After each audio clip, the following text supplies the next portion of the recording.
Soussou, il a tout dit. Tout ce que nous dénonçons dans nos lives ici, en français, en malinké, il a tout résumé en Soussou. Aucune région de la Guinée n'a été épargnée. Il a décrit la situation de la Guinée, la souffrance des Guinéens et la manière dont la bauxite de chez nous ne profite pas à la Guinée. Voilà, c'est un peu le résumé de Simandou. Lorsque des gens vont signer des contrats de 15%, et Simandou, aujourd'hui, vous partez dans la région de Simandou, il n'y a même pas d'eau potable, pas d'école, et c'est ce qu'il a tout résumé en quelque sorte. C'est l'éveil de conscience, c'est ça. Et c'est pourquoi je vous dis de soutenir. Parce que lui, il chante, tu écoutes, tu prends du plaisir. Il y a les buts et autres là, mais tu te rends compte que voilà, ce qu'il est en train de dire, c'est la réalité du pays. Donc, on vous demande de soutenir, voilà, le champion Eli Kamano pour son concert du 9 du mois à venir, voilà, du côté de la France. Et le lieu, c'est New Morning, à Paris, là-bas. Voilà. Et pour renchérir ce que tu as dit tout à l'heure par rapport à la musique, je le dis souvent, Damaro, tu sais, la musique, c'est la sémantique. La sémantique et non la rythmique. La rythmique, c'est la cadence. Tu danses, tu sautes, tu danses, tu sautes. Mais la sémantique, c'est le contenu. Mais quand tu prends la musique des artistes guinéens, par sa vacuité, tu peux comprendre que c'est des gens qui sont très limités. C'est des gens qui ne peuvent pas chanter la musique que moi je chante, qui ne peuvent pas chanter les thématiques que j'aborde dans ma musique. Ce n'est pas donné à n'importe qui. Et quand tu chantes des morceaux, des thématiques qui concernent la géopolitique internationale et les réalités de ton pays, c'est des morceaux qui défient le temps. Parce qu'en réalité, c'est des faits que tu racontes et des solutions, des synthèses que tu fais qui reviennent après. Ça revient. Quand on prend des morceaux comme Koudé, j'ai chanté ça en quelle année? En 2006. En 2006, j'ai chanté le morceau Koudé. Et aujourd'hui, en écoutant le son Koudé, tu te rends compte que, en fait, ça colle tellement à la réalité du CNRD, que tu as l'impression que c'est pour eux ou contre eux que j'ai chanté ce morceau. Donc, il n'est pas donné à n'importe quel artiste de se projeter comme ça dans l'avenir, de se projeter dans les thématiques pour décrire des faits de corruption, des faits de malgouvernance et tout. C'est comme ça ressemble à demander à un parti politique ou à un président d'un parti politique de rédiger un projet de société.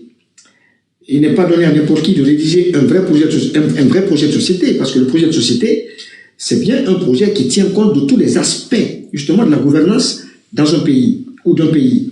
Donc, moi, ça ne m'étonne pas que les artistes guinéens soient à ce niveau. Ça ne m'étonne pas que les artistes guinéens soient aujourd'hui des mendiants, des gens qui, comme le mendiant qui s'assoit au coin de la rue pour quémander de l'aumône, ça ne m'étonne pas. Parce qu'en réalité, c'est des gens qui sont très limités dans la réflexion, dans les analyses, et c'est des gens qui ne peuvent pas, en aucun cas, défendre un sujet bien élaboré, un sujet pris pour parler justement des questions politiques, des questions géopolitiques de la Guinée ou du monde entier. Donc, sur ce, je suis très heureux et très fier de ma carrière, parce que même si il m'arrivait d'arrêter ma carrière aujourd'hui, je pense que j'ai accompli ma mission. J'ai fait ce que je pouvais faire à mon âge. J'ai servi mon pays, j'ai servi mon peuple.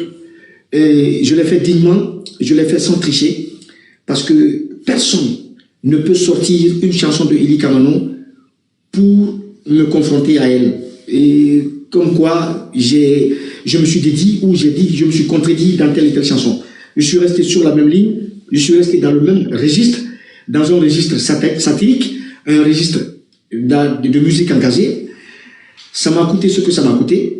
Ça m'a coûté l'exil. Ça me coûte aujourd'hui l'exil, parce que l'exil, ça n'a pas commencé aujourd'hui. J'ai été en exil aussi au temps de Dadis, en 2009. Le 28 septembre, je faisais partie justement des gens que Baouri, qui avait mobilisé pour aller dénoncer Dadis au stade du 28 septembre. J'étais avec Moukta Diallo, avec le président Cellou Dalein Diallo et le président Sidya Touré. Donc, le mobilisateur justement de cette manifestation, c'était M. Baouli, qui aujourd'hui est en train justement de faire l'apologie d'un système dictatorial et sanguinaire et qui a fait pire que le régime de Dadis. Donc, c'est pour vous dire que je ne me suis pas limité qu'au studio. J'ai joint mes paroles aux actes. Il était très difficile pour moi de rester dans mon confort d'artiste adulé par une jeunesse qui voyait en moi un leader. Alors, je voyais cette jeunesse se faire bâillonner, embastiller par des dirigeants qui ne tenaient pas promesse. Alors, je me suis dit, non, je suis un artiste. Si j'ai décidé de m'engager, alors l'engagement ne doit pas s'arrêter seulement au studio. L'engagement doit aussi se transmettre ou se traduire par mon comportement dans la société. C'est pourquoi vous m'avez tout le temps vu dans les rues avec les jeunes et quand il a été question de dénoncer, j'ai été arrêté à plusieurs reprises. Je n'étais pas obligé de me mettre dans ça, mais partout où le Guinéen, ou une portion en tout cas de la Guinée a été menacée, a été...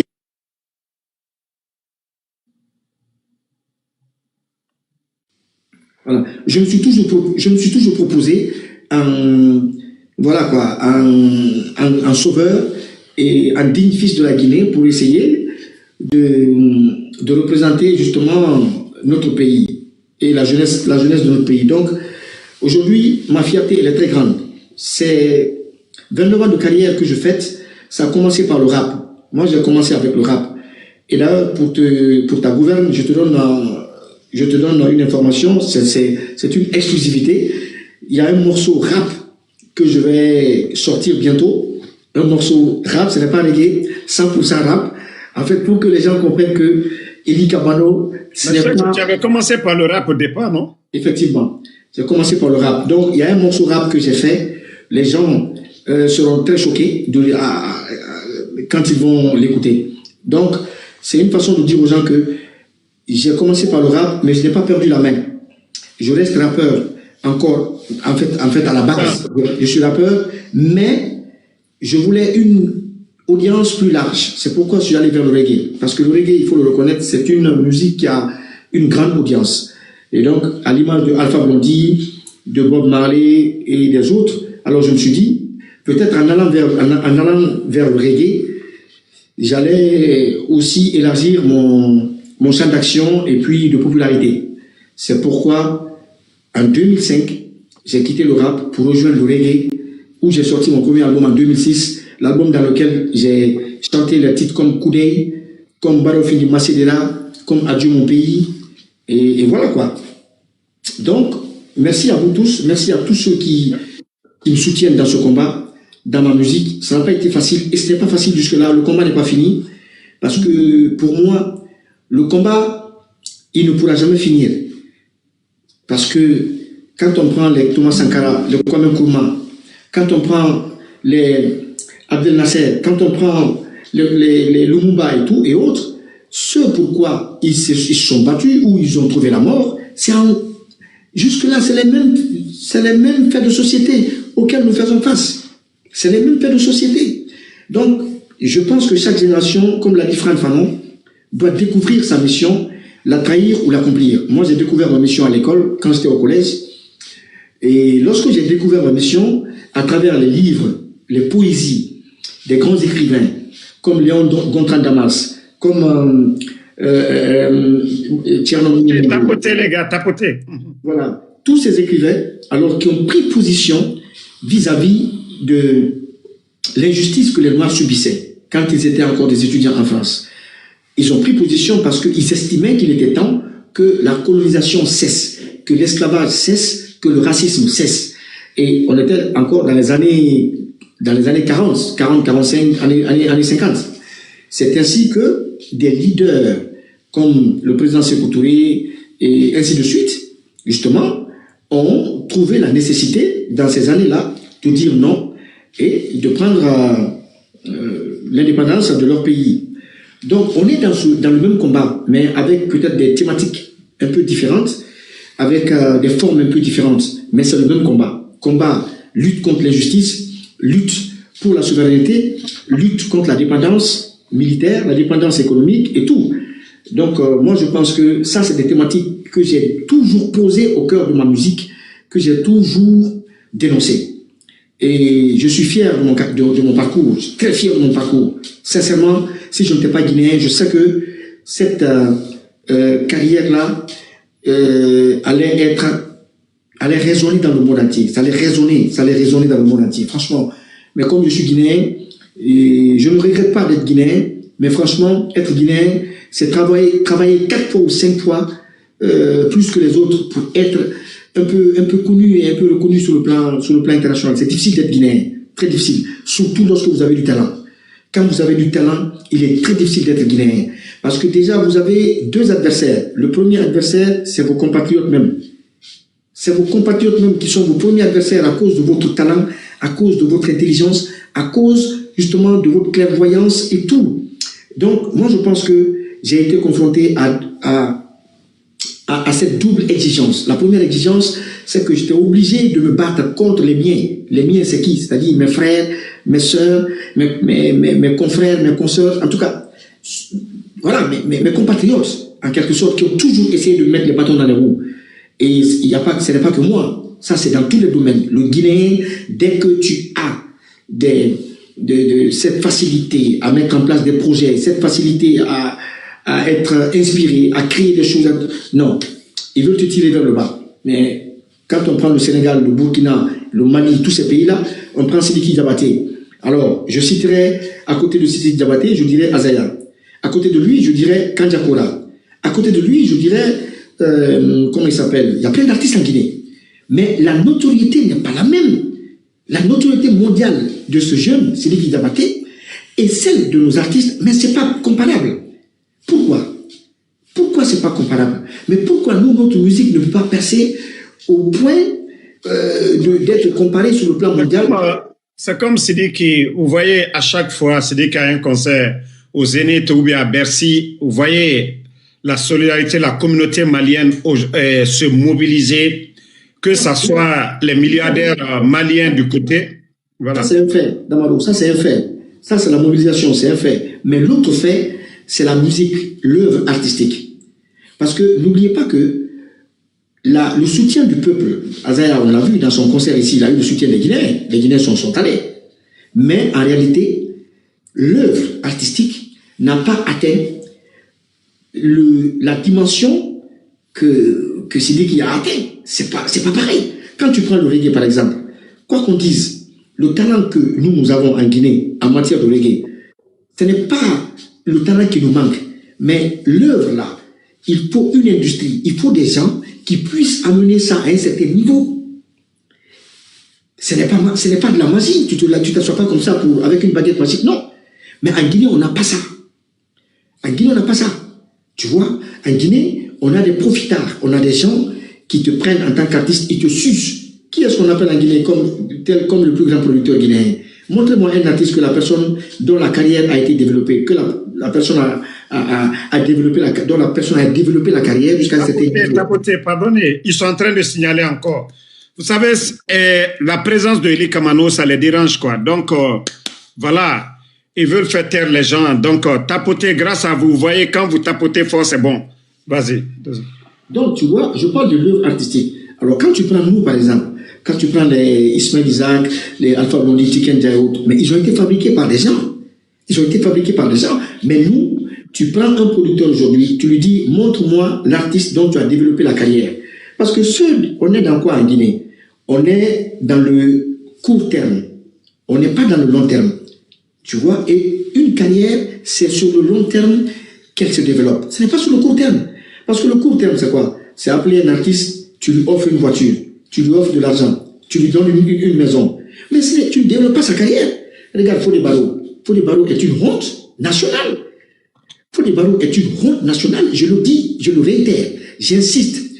La carrière de Fodé Barro, normalement, dans les conditions normales, ne devait plus le pousser, lui, Fodé Barro, à aller tendre la main à un gouvernant ou à un président pour quémander une voiture, quémander une maison. la carrière qu'il a eue, ce que ce mec a accompli comme carrière. Mais c'est pour vous dire jusqu'où le Guinéen n'est pas ambitieux. On n'est pas ambitieux. Donc, moi, je pense que aujourd'hui, je vois un Moussa Moïse qui se lève, un gars qui ne connaît absolument rien de la culture. On le prend, un gars qui n'a même pas fait de formaliste et de formation journalistique, on le prend, on le met ministre de la Culture. Accompagné par qui? Par un certain Malik Kébé. Malik Kébé qui est à la tête d'une structure qu'on appelle le FODAC. Le FODAC, où on a mis une somme, je pense, qui avoisine les 10 milliards pour financer les projets artistiques. C'est-à-dire que quand toi tu as un projet, tu viens. Mais voilà ce qu'ils font. Ils ne financent pas les projets des artistes qui sont contre Mamadi Doumbouya. Tous ceux qui sont contre Mamadi, on ne finance pas leurs projets, comme si eux n'étaient pas guinéens.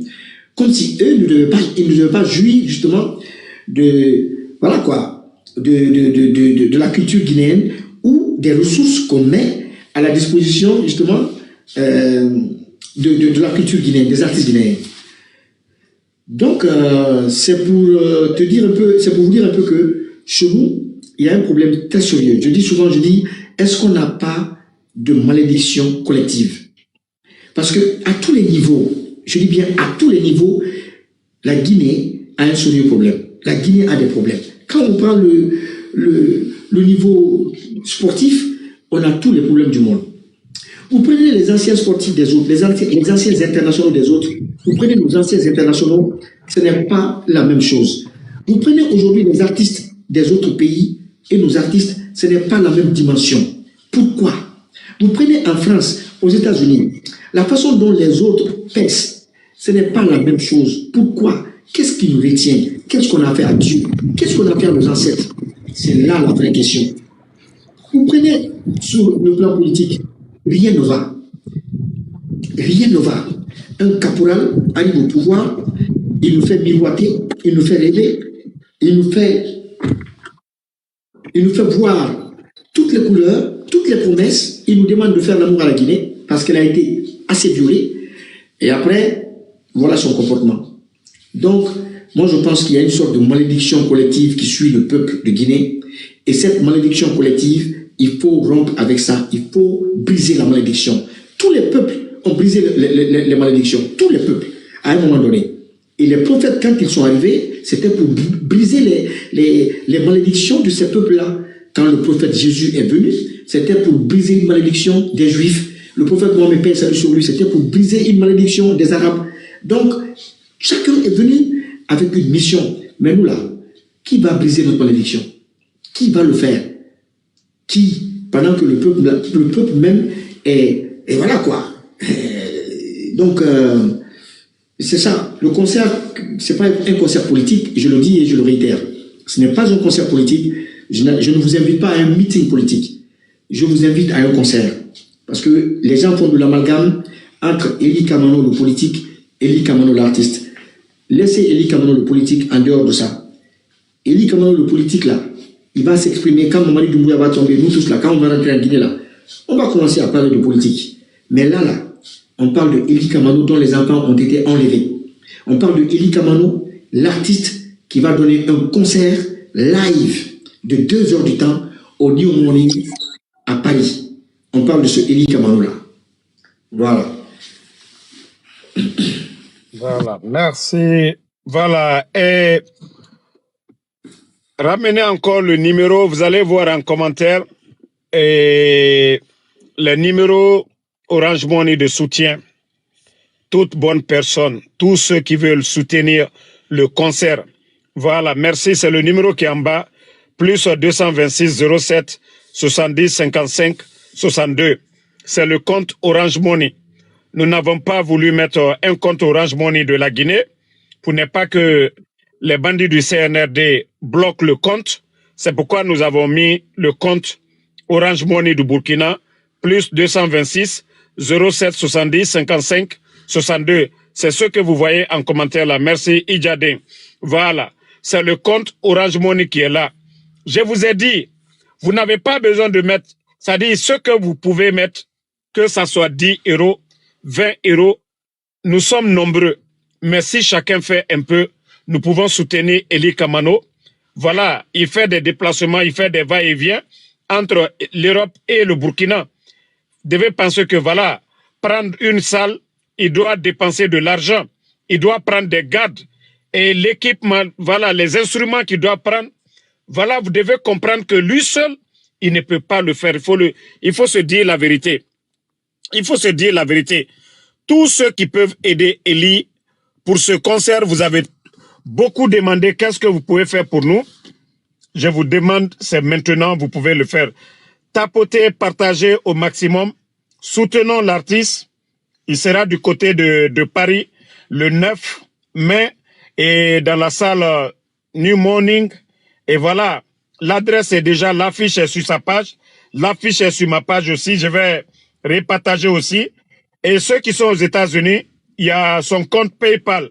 Mais dans mon live de ce soir sur Facebook, je vais montrer là-bas. Vous savez, quand je vais afficher ça sur ma page Facebook, on risque de bloquer, quoi. Donc, ce que je vais faire, dans le live, je vais montrer en même temps. Voilà. Donc, famille, faites ce geste-là pour notre artiste. C'est le numéro Orange Money qui est là, le numéro du Burkina, le numéro Orange Money du Burkina qui est là pour soutenir l'artiste. Et le PayPal, comme je vous ai dit, dans un live, je vais partager ça aussi. Et nous allons continuer à le soutenir. Et allez-y, cliquez sur le lien pour acheter autant de tickets que vous voulez. Nous voulons acheter tous les tickets avant le concert pour prouver que voilà, nous sommes avec lui, nous allons lui soutenir à tout moment. Voilà. Il n'est pas venu pour dire, voilà, quand ils ont enlevé ses enfants pour venir vous demander de faire fundraising pour lui. Non, ça c'est un concert, vous pouvez le soutenir. Et voilà. Donc, merci à tout le monde. Voilà, pour ceux-là qui ont déjà fait un geste, on vous dit merci pour ce geste. Et continuez à cliquer sur le lien pour acheter autant de tickets que vous pouvez. Mon frère, Kaba, bonsoir. Oui, et bonsoir, Monsieur Eli, bonsoir, Monsieur Camara, et ravi de vous entendre. Et encore une fois, moi, je suis monté pour faire un témoignage de ce que Monsieur Eli ne cesse de dire. Et notre problème en République de Guinée, au niveau artistique, moi, j'estime que ce n'est pas un manque de talent. Le problème de la Guinée, c'est qu'elle n'a pas encore décidé de croire à ses talents. Et le jour où nous comprenons que la réussite d'un artiste guinéen est une victoire collective, alors nos voix vont résonner ensemble et nous allons partager pas mal de choses. Monsieur Eli, de passage, vous avez touché un aspect très, très structurel. Et peut-être que je vous demande également de reprendre parce que bon nombre de personnes voient des artistes comme au Nigeria qui émergent et comprennent pas pourquoi les artistes nigérians émergent autant que les autres artistes ouest-africains. C'est parce que à la base, ils ont construit une pépinière qu'on appelle l'industrie musicale. Toute la chaîne de l'industrie musicale au Nigeria, elle est faite. Ils ont tout chez eux. Et dans le monde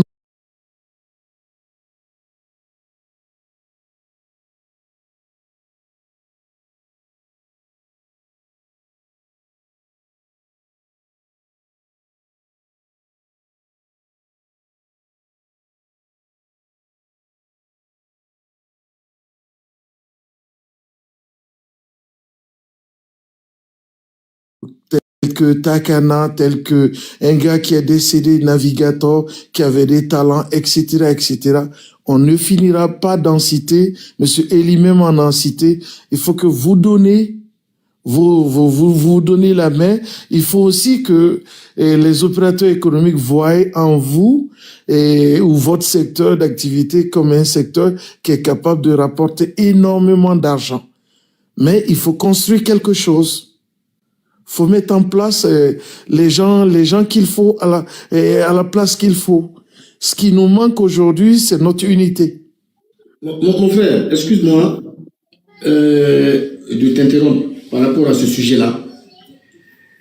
J'ai commencé à chanter en 1997. En fait, pas commencé à chanter, mais pour la première fois, que ma voix s'est retrouvée sur le marché officiellement, c'était en 1997 avec la première compilation du hip-hop. Tu connais peut-être parce qu'à t'entendre parler, on sent que tu connais un peu le secteur. Mais je voudrais dire ici que ce n'est pas un manque d'unité, le problème des artistes guinéens ou bien le problème du secteur culturel guinéen. Ce n'est pas lié à un manque d'unité. Parce que vous parlez du Nigeria. Le Nigeria, les artistes sont régis par une structure. Et cette structure-là ne dépend pas de Wizkid, ça ne dépend pas de, je ne sais de qui encore je vais citer, non. Burna Boy. De Burna Boy, voilà. C'est une structure qui est là et elle répond justement aux besoins des artistes nigériens. Quand on prend le secteur cinématographique que vous avez cité, que tu as cité, on va se tutoyer, c'est un secteur où l'État a mis les moyens. Et aujourd'hui, ça rentabilise. Très fort, nous le savons. Le problème de la Guinée, on a un problème de volonté patriotique. Et la volonté patriotique, ça, ce n'est pas seulement qu'au sein du secteur culturel, c'est à tous les niveaux. Il n'y a pas de volonté patriotique pour accompagner le programme qui est établi dans les différents départements. Moi, en 1997, j'ai compris comment ça fonctionnait avec la vente des albums, la déclaration et tout. Après, quand j'ai décidé d'évoluer en solo, avec mes premiers albums tels que Là et Sûr, où j'ai chanté Diallo Diallo, j'ai eu mon premier cachet. J'ai vendu mon album. Je suis allé au BGDA, le Bureau guinéen de droit d'auteur, qui est chargé de protéger les œuvres artistiques. Alors, il a fait la déclaration, le distributeur. Après, il m'a payé mon cachet. Mon deuxième album, Trafiquant, c'était la même chose. Ensuite, il y a eu l'album Djelimankan. Je ne sais pas, mais à l'époque, je suis allé jusqu'à 60 millions. J'ai vendu l'album Parole de Fou à 60 millions. C'était en 2009. Parce que l'industrie existait encore. Je n'avais pas besoin d'être ami à Paul ou Pierre pour vendre mes albums. C'est mes œuvres, c'est ma propriété intellectuelle. Il y a une structure qui est là. Quand tu fais du bon travail, les gens ils écoutent. Quand c'est bon, ils prennent et ils mettent ça dans le circuit, dans le marché. Parce que eux aussi, c'est du commerce et ils font du bénéfice. Ils font du bénéfice avec ça. Donc, qu'est-ce qui s'est passé après les années 2009, 2010 et ainsi de suite? Ce qui s'est passé, c'est que le BGDA n'a pas été soit assez outillé pour combattre la piraterie, soit elle n'avait pas assez de volonté pour combattre la piraterie. Parce que nous, en tant qu'artistes, parfois, on descendait, moi, je parle de mon cas, parfois, dans la rue, je voyais des gens vendre mes CD, mes albums, mais sur des CD gravés. Et quand tu vois un vendeur de CD, tu vois l'un qui vend tes CD originaux, tu vois l'autre qui vend tes CD piratés. Alors, ça c'est un phénomène que moi j'ai dénoncé. J'ai dénoncé. Je descendais parfois dans la rue et je disais aux gens de BGDA, je dis ça c'est un phénomène qui va tuer l'industrie. L'industrie est morte, pourquoi? Parce que les producteurs et les distributeurs se sont retirés. Ils se sont retirés parce qu'ils ne faisaient plus de bénéfices, faisaient plus de bénéfices. Parce que lorsque tu prends un produit, tu vas le déclarer. Et quand tu le déclares, tu payes l'artiste, tu payes la production, tu payes la duplication, tu payes les estampilles et tu mets ça sur le marché. Et quand tu mets sur le marché, si tu as 3000 exemplaires ou 5000 exemplaires que tu mets sur le marché, tu as dépensé, supposons, 100 millions. Mais tu veux quand même faire de bénéfices. Maintenant, imaginez, sur ce que tu as dépensé, tu as des concurrents dans l'informel. Des concurrents dans l'informel, c'est qui? C'est des gens qui vont prendre un seul CD, ils font 100 exemplaires. Un seul CD, eux ils prennent ça, ils achètent ça. Si le CD est à 10 000 francs, ils vont acheter un seul CD, ils vont faire 100 exemplaires. Et puis ils versent sur le marché. Qu'est-ce qui se passe? Le consommateur qui veut de la facilité, qui veut acheter quelque chose moins cher, il s'en fout de la qualité, il va voir les deux CD. Le gars lui dit, voilà, c'est un CD de Eli Kamano, c'est écrit Eli Kamano, il y a la photo, mais c'est piraté. Il te dit c'est 2000 francs. Mais le gars, il va donner 2000 francs, il va prendre ça. Le CD original qui coûte 10 000, il ne va pas acheter ça. Parce qu'il n'a pas 10 000. Il va acheter le CD de 2000 francs. Qu'est-ce que ça? Les conséquences, ça tue le marché et ça fait perdre de l'argent au producteur qui a investi son argent. C'est ce qui a tué notre industrie et rien n'a été fait pour encadrer cela. Maintenant, quand on prend la gestion même du BGDA, le Bureau guinéen des droits d'auteur, aujourd'hui nous avons plus de 6 000 artistes en Guinée. Mais regardez comment on gère le BGDA. Le BGDA est géré sur du social, du relationnel. Le seul pays où je vois, chaque fois qu'on doit payer les droits des artistes, tous les artistes qui n'ont même pas eu d'album sur le marché ou bien qui n'ont même pas vendu d'album, ils vont au BGDA pour aller insulter père et mère, il faut qu'on me paye mes droits aussi. Mais ça ne marche pas comme ça. Oui, c'est comme ça que les gens font là-bas en Guinée. Ça ne marche pas comme ça. Tu ne peux pas aller réclamer des droits pendant que tu ne les as pas. Pour avoir des droits, il faut sortir des œuvres. Ce sont ces œuvres, après avoir été vendues, qui produisent des bénéfices et ces bénéfices sont partagés. Parce qu'il y a ce qu'on appelle les droits mécaniques, il y a les droits d'auteur. Les gens ne connaissent pas. Ils vont seulement dire, je veux mes droits, je veux mes droits. Si le BGDA aussi, pour éviter des problèmes, ils se mettent à distribuer l'argent. Ils donnent 1 million par-ci, 500 000 par-là, 300 000 par-ci, 200 000 par-là, 3 millions par-ci, et l'argent augmente en fonction justement de la valeur de l'artiste et de sa célébrité. Donc, tout ça, ça a tué notre musique. Troisièmement, ce qui a tué l'industrie, c'est quoi? C'est qu'il y a dans les autres pays ce qu'on appelle la copie privée. La copie privée, c'est une loi qui a été promulguée et voilà, par les gens là. Ils ont signé ça, ils ont quand même le mérite d'avoir signé et de ratifier cet article-là. Ça consiste à quoi? La copie privée consiste à prélever des droits sur tous les appareils, que ce soit téléphone, que ce soit des écouteurs, que ce soit télévision, que ce soit les radios qu'on met dans les voitures. On prélève des taxes dessus à la douane. C'est-à-dire, dès que ça arrive à la douane, on prélève des taxes. Pourquoi? Parce qu'une fois que ces appareils sont sur le marché, on ne peut plus contrôler ces appareils. On ne peut pas empêcher quelqu'un de transférer des morceaux dans son téléphone. On ne peut pas. On ne peut pas empêcher quelqu'un d'écouter des musiques dans ses écouteurs. On ne peut pas empêcher quelqu'un de mettre la musique dans sa voiture, dans sa radio. C'est sa radio. Mais donc, c'est pourquoi on prélève des taxes là pour reverser au BGDA afin que cela serve à redistribuer aux artistes. Tout ça, ça a tué notre industrie. Maintenant, qu'est-ce qui s'est passé? Mamadi Doumbouya arrive, on prend Moussa Moïse, on le met à la tête du ministère de la Culture. Au lieu de faire le travail qui lui a été confié, bon, aucun travail, d'ailleurs, bon, il est en train de faire parfaitement le travail qu'on lui a confié. Parce que la propagande qu'il fait là, avec les artistes, c'est le travail là qu'on lui a confié. Mais ce n'est pas ça le rôle du secteur culturel. Le secteur culturel est un levier économique dans la gouvernance d'un pays. C'est un levier économique. Il joue un double rôle.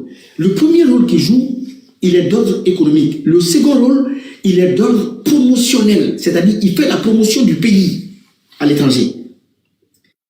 Mais les gens qui sont là-bas, ils ne connaissent pas. Quand tu prends les Bembe Jazz de Guinée, aujourd'hui, la Guinée ne peut pas citer des artistes qui ont été plus valeureux, plus rentables que les Bembe Jazz, les ballets africains et tout. Il n'y en a pas. Donc, voilà un pays qui s'adosse à son histoire culturelle. On est toujours adossé à ça. On n'arrive même pas à les dépasser, à les surpasser ou à créer quelque chose à l'image de ces gens-là. Voilà des gens qui ont vendu la Guinée. Parce que les gens ne connaissent pas l'importance et l'impact de l'art. L'art doit être un instrument, d'abord, un levier économique pour un pays. Prenez la France. Prenez la France. Pourquoi les Gims là, tous les artistes qui quittent la France? Je vais vous dire pourquoi. Parce que ici, c'est tellement bien réglementé que quand tu gagnes l'argent, quand la musique te fait gagner de l'argent, tu payes des impôts. Tu payes. Parce que toi aussi, en retour, l'assassin va te payer, mais tu vas payer les impôts. Donc eux là, Dès que ça commence, même les influenceurs ici, là, quand ça commence à briller pour lui, quand ils commencent à gagner l'argent, ils quittent, ils s'en vont soit au Qatar, soit au Maroc, et ainsi de suite. Donc, c'est pour vous dire que, voilà, le gars, il arrive, au lieu de développer le secteur culturel, de le réorganiser, au lieu de remettre en place les vraies bases, mais des bases durables, des bases des politiques culturelles qui pourront défier l'OTAN demain et qui pourront parler en son nom demain. Non, non, non. Voilà quelqu'un qui va chercher des artistes et qui leur dit qu'il met en demeure les artistes. Si tu ne chantes pas pour le président, voilà, voilà, voilà. Pour terminer, je vous donne le cas de Djelika Bintou. C'est lui, Moussa Moïse, qui a fait descendre Djelika Bintou là-bas sur la scène parce que la mère de Mamadi Doumbouya lui avait ordonné de la faire descendre. Vous avez suivi l'histoire là, c'était au Palm Kamayen là-bas. Parce que tout simplement, la dame n'avait pas senti, elle n'avait pas assez, elle s'était pas assez montrée dans la campagne pour Mamadi Doumbouya. Donc, les gens sont allés dire à sa mère, on dit, ah, il y a Moussa Moïse là qui veut faire monter Djelika Bintou sur scène pendant qu'il n'a pas fait la campagne de ton enfant. Voilà comment la dame appelle Moussa Moïse. Moussa Moïse vient, elle convoque Moussa Moïse, elle lui tape sur la tête et dit, il est café. Hein? Il a fait qu'à moi Djelika Bintou là il est podium quand il m'a condé mandat amandé la campagne il est café ni na il est rendo c'est Bintou il voit la place là. Voilà comment les artistes et le manager de l'artiste l'artiste là appelle Moussa Moïse pour qu'il intervienne.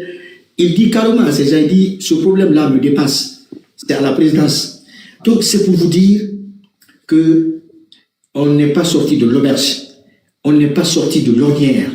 Avec ces gens-là, c'est tous les appareils étatiques, en fait, qui composent et constituent le gouvernement, qui sont, je dirais, c'est-à-dire, qui sont détruits, quoi. Ils ont tout détruit. Quand tu prends la justice, j'ai entendu Damaro la fois passée dans son live, je l'ai écouté, quand il parlait de ce nouveau ministre de la Justice, en qui on avait placé notre confiance et notre espoir par rapport justement à ce qu'il avait fait au procès du 28 septembre, par rapport à son comportement, par rapport à sa maîtrise du dossier, mais par rapport à son calme olympien. On a vu en lui un magistrat honnête, sincère. C'est ce qu'on avait vu, c'est le constat qu'on avait fait. Je peux me tromper. Mais regardez maintenant ce qui se passe avec Mamadi. Il va se prosterner la fois passée. Non, mais... Il se prosterne. Moi, j'ai pensé que c'était Colipé. Hein. Ce jour-là, quand j'avais vu l'image, au fait, j'ai zappé d'abord quoi sur l'image. Après, maintenant, des gens ont fait des captures, ils ont encerclé. On dit non, c'est le ministre. Moi, je pensais que c'était Colipé. Hein. C'est après, maintenant, j'ai bien regardé. J'ai dit, mais attends, c'est le ministre de la Justice qui est là. Là, j'ai dit, c'est gâté. Hein. Ça, moi, je vous assure, hein, la première fois que j'ai vu la photo sur les réseaux, j'ai dit, ah non, j'ai dit, Mamadi même, il adore la propagande. J'ai dit, Colipé à côté de lui. Déjà, c'était le ministre même en personne. Moi, mon frère, tu sais, il y a des choses, si tu dis, si on te dit, ah ouais, peut-être qu'il voulait être ministre de la Culture. Moi, je suis ministre de la Culture en Guinée. C'est terminé. Fini la propagande. Bon, la propagande même, ça, tout le monde me connaît. Les gens savent que on ne nous veut pas. On ne nous veut pas parce qu'ils savent le caractère que nous avons. Mes projets que j'ai pour la culture, Wallahi billahi ta'ala, moi, ministre de la Culture, notre culture va briller sur le toit du monde. Parce que c'est avec zéro complexe qu'on le fera, parce que elle était déjà sur le toit du monde. Elle a une fois été là-bas, avec Sékou Touré, sous le régime de Sékou Touré. Notre musique a dominé l'Afrique. Notre musique a inspiré l'Afrique, a inspiré les artistes africains. C'est ça qu'on dit. Vous prenez aujourd'hui Bala et ses baladins. Moi, je suis allé aux États-Unis en 2011. 2012, c'était aux États-Unis. J'étais dans une voiture, taxi. J'ai entendu à la radio un rappeur qu'on appelle J. Cole. Damaro le connaît, il est aux États-Unis. J. Cole, le rappeur là, il a été produit par Jay-Z. Maintenant, moi j'étais dans le taxi, j'entends Ija quitté, Ija quitté, la la la la la la la la la la la la la. Je dis, mais je prends mon téléphone, j'appelle la Guinée, j'appelle le BGDA, le Bureau guinéen des droits d'auteur. J'étais aux States. Je dis, mais il y a un problème. Je viens d'écouter dans un taxi aux États-Unis un morceau chanté par un rappeur, repris par un rappeur, un morceau qui appartient à un groupe guinéen dénommé Bala et ses baladins. J'ai envoyé le morceau et j'ai envoyé la première version au directeur. Je dis, la Guinée peut poursuivre les gens là. Je dis, ça c'est des millions ça. On peut les poursuivre. Rien. Zéro. Ils ont dit, ah, il faut laisser ça, Eli, ça, il faut le... Bon. C'est pour vous dire que ils ne sont pas animés par un sentiment patriotique. Non. Toute fonction que tu occupes, sincèrement, sans être animé par ce sentiment patriotique, sincèrement, tu passes à côté de ta mission. Parce que déjà, voilà un pays où les gens considèrent une nomination ministérielle comme étant une aubaine pour prendre de l'argent, manger voler de l'argent, détourner de l'argent. C'est la Guinée où tu vois quelqu'un est nommé, tout le monde soit dans la rue, on danse. Ouais, dans mon gouvernement, je te nomme, tu danses, je te fous en prison. Moi, Eli Kamano, je te nomme, c'est un contrat de résultat. J'ai dit ça à Mamadi Doumbouya. Je dis, ce qui doit vous lier à vos collaborateurs doit être un contrat de travail et de résultat. Je t'ai confié ça. Comment tu l'as exécuté et quel est le résultat? Il n'y a pas d'état d'âme. Parce que quand tu gouvernes un pays avec de l'état d'âme, c'est-à-dire que tu fermes les yeux sur les bavures de tes amis, de tes frères, de tes camarades et tout, mon frère, tu enfonces le pays dans le gouffre. C'est ce qui est arrivé à Mamadi Doumbouya. J'en ai discuté personnellement avec lui. Dieu m'est témoin. Wallahi billahi tallahi. Je lui ai dit, vous êtes le président de la République. Vous n'avez de compte à rendre à personne. Prenez des mesures contre ces gens parce que dans un état normal, quand il y a un drame comme celui qui est survenu à Zerkoué, qui connaît la mort de plus de 200 personnes, les personnes ou les commis de l'État qui étaient présents le jour-là doivent être révoqués de leur fonction. Ça, c'est la première chose à faire.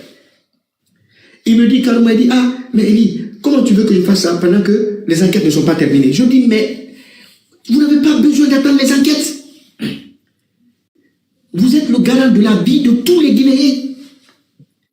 Vous n'êtes pas là pour garantir un fauteuil ministériel pour quelqu'un. C'est dommage ce qui arrive dans notre pays.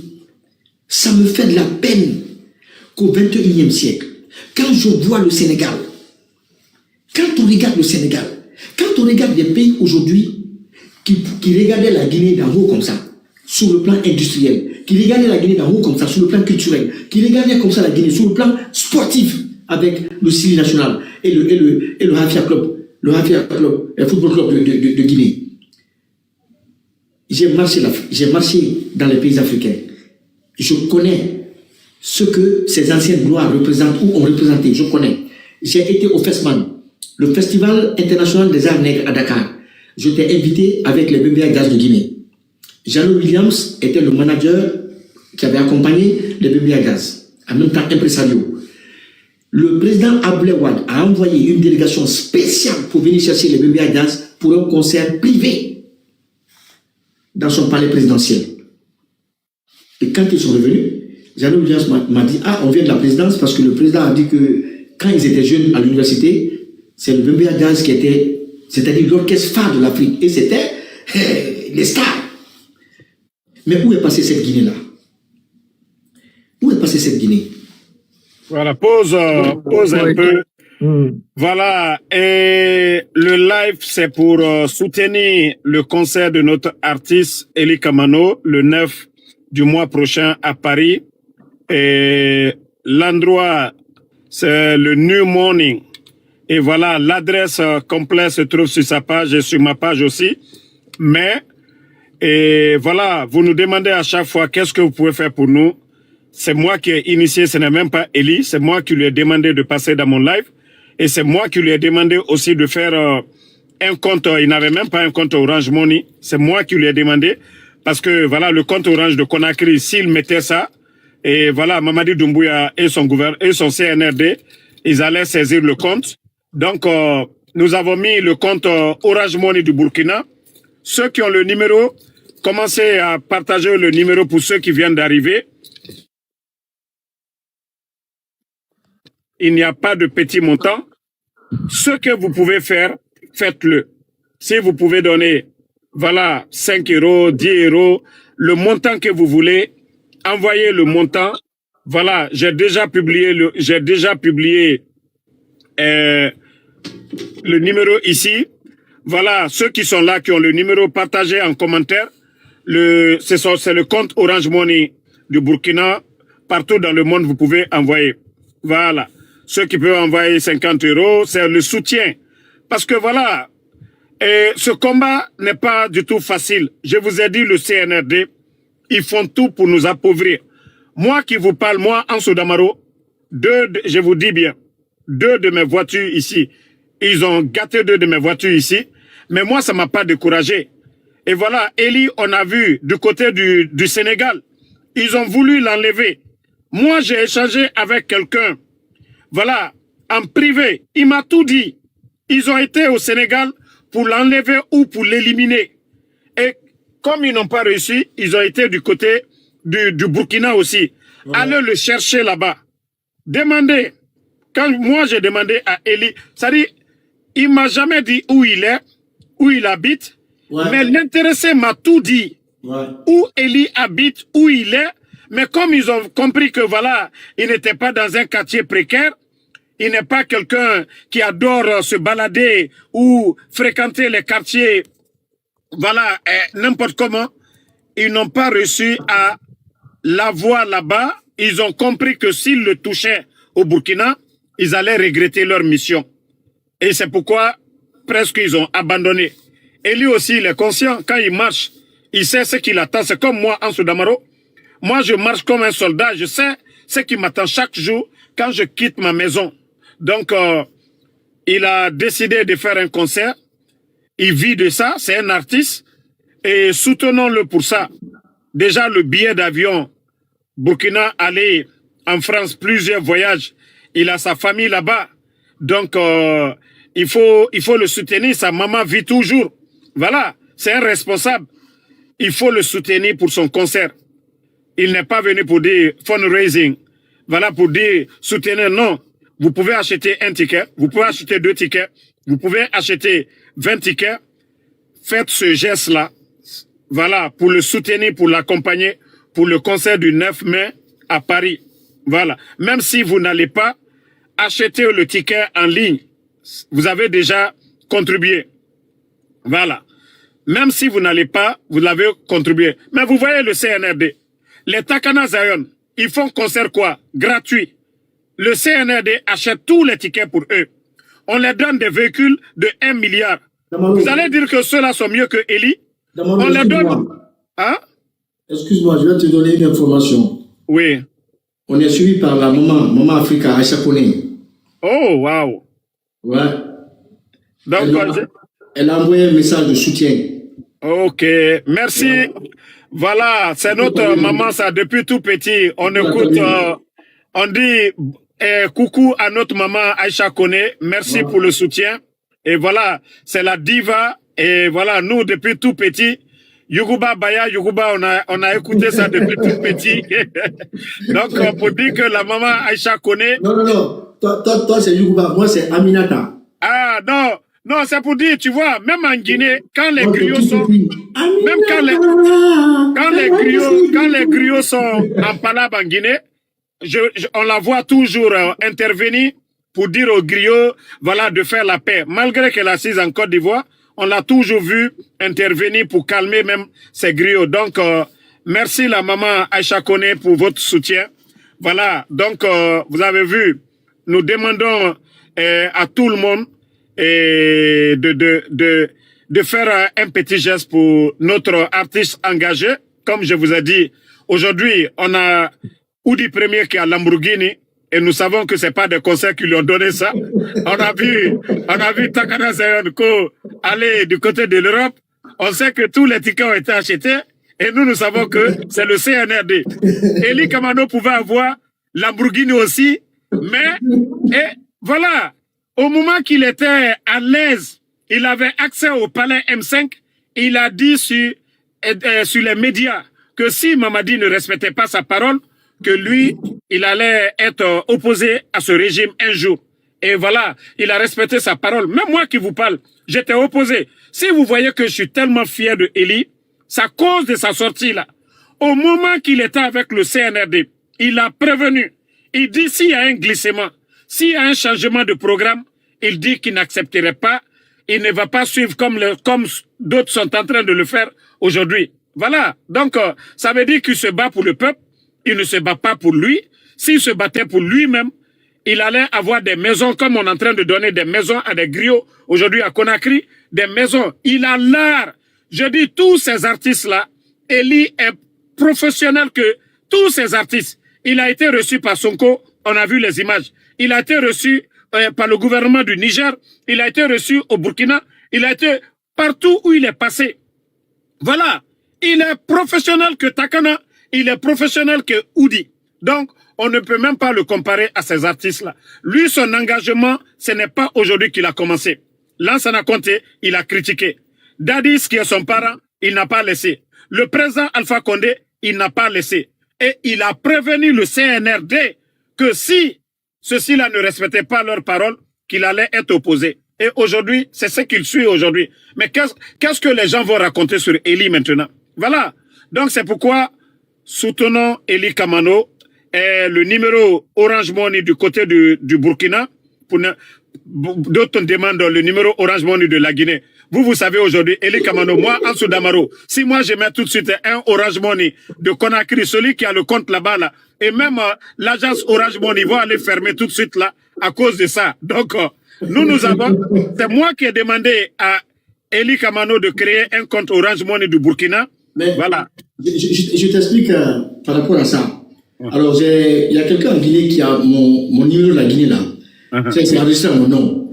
Donc, l'intéressé est allé, il voulait changer le nom, il voulait mettre à son nom. Donc, il part avec la copie de mon passeport et tout. Dès qu'il est allé, on a vu Eli Kamano, les gars lui ont dit, bon, asseyez-vous ici. le gars, il s'est assis très bien. Mon frère, le gars a fait 30 minutes, il ne comprenait rien. Les gars même qui sont venus après lui passaient. On les reçoit. Mais lui, il était assis. Donc, il s'est levé, il dit qu'il veut aller aux toilettes. Donc, le temps pour lui d'aller aux toilettes, le gars voit les gendarmes débarquer. Il a fui en même temps. Après il a appelé mon jeune frère. Il a appelé mon jeune frère. Il dit, petit, on allait m'enlever aujourd'hui. Petit, j'allais partir aujourd'hui. Le petit dit, mais pourquoi? Il dit, je suis allé pour changer le nom de ton frère. Mais on voulait m'arrêter. Le petit dit, ah. Donc, c'est pour enchaîner ce que tu as dit. Tu m'as dit, ne donne pas un numéro de la Guinée, sinon l'intéressé aura des problèmes. Non, mais moi, je te dis, un compte Orange Money du Burkina, parce que si tu avais donné, ils allaient attendre, ils allaient repérer le compte, ils allaient saisir tout. Parce que le CNRD aujourd'hui, tout ce qui est lié à Ansou Damaro, même moi, je dois envoyer un véhicule aujourd'hui à Conakry, je ne dois pas mettre à mon nom. Voilà, tout ce qui est collé à Ansou Damaro aujourd'hui, ils vont saisir. Même mon chantier en Guinée doit rester dans l'anonymat parce que le CNRD est capable de prendre le bulldozer pour aller casser tout aujourd'hui. Tellement que voilà, ils ne sont pas professionnels pour dire je suis Guinéen, j'ai le droit de construire. Je suis Guinéen, j'ai droit à un compte Orange Money. Je suis Guinéen, j'ai droit à un passeport guinéen. Je suis Guinéen, j'ai droit à la carte d'identité. Non, ces gens-là ne pensent pas à ça. Pour eux, personne d'autre, si vous n'êtes pas avec eux, vous n'avez pas droit à ces privilèges-là. Et c'est ce qui est mauvais. Vous avez vu, on peut tout dire du régime d'Alpha Condé. Mais les opposants ne diront pas qu'on les a privés des passeports ou des cartes d'identité ou des comptes Orange Money. Voilà, on ne les a pas privés de ces avantages-là. Mais le CNRD ne pense pas à ça aujourd'hui. C'est pourquoi, quand les gens, on a dit on va faire un compte Orange Money, je t'ai dit directement, oublie pour la Guinée. Parce que je sais que voilà, ils vont saisir et la personne qui est là-bas, ils vont avoir des problèmes, comme vous venez de le dire tout de suite. Donc, ceux qui ont le compte Orange Money du Burkina, et republiez le compte en bas ici. Le numéro que vous allez voir tout de suite là s'afficher, c'est le compte Orange Money du Burkina. Vous pouvez faire le versement que vous voulez là-bas. C'est votre soutien. Et sur mon compte Facebook, je ferai un live ce soir où, voilà, où je vais le faire. Donc, moi, je vais aussi contribuer. Et mon frère qui est là, Kaba, Oui. c'est mon patron Kaba. Kaba aussi, il faut faire ton geste. Hein. Il faut faire ton geste de soutien à notre artiste. Il n'y a Vous pas de voyez que... souci. Moi-même, la surprise, c'est que je vais me déplacer pour aller à ce concert. Ok, ça tombe bien. Et Voilà. je suis en train d'envisager de payer un nombre de tickets. Et vite fait de passage, il faut pas oublier à la fois la famille de Eli aujourd'hui, qui sont privés de leur liberté, et les hommes et les femmes aujourd'hui qui sont inquiétés par les décideurs publics actuels, les détenus politiques. Nous avons une pensée positive à votre endroit. Ce concert, c'est pas pour Eli, ce concert est à votre honneur. Et toutes les personnes et africaines ou de partout dans le monde, les amis de la Guinée, pensez que la Guinée est prise en otage.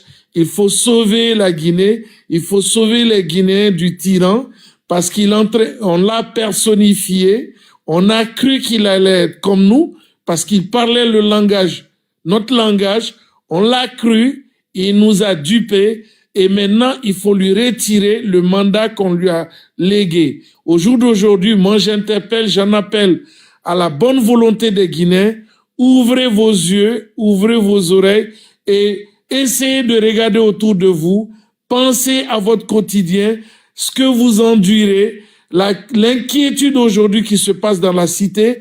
Il faut mettre fin à cela. Il faut permettre aux Guinéens et aux Guinéennes de rentrer librement. Celles et ceux qui veulent rentrer chez eux, il faut les permettre de rentrer chez eux. Il faut également permettre aux médias opposés, aux médias également, qui sont ni des deux camps, qui soient capables également de trancher et de faire des enquêtes sérieuses et de mettre à la disposition de l'auditoire.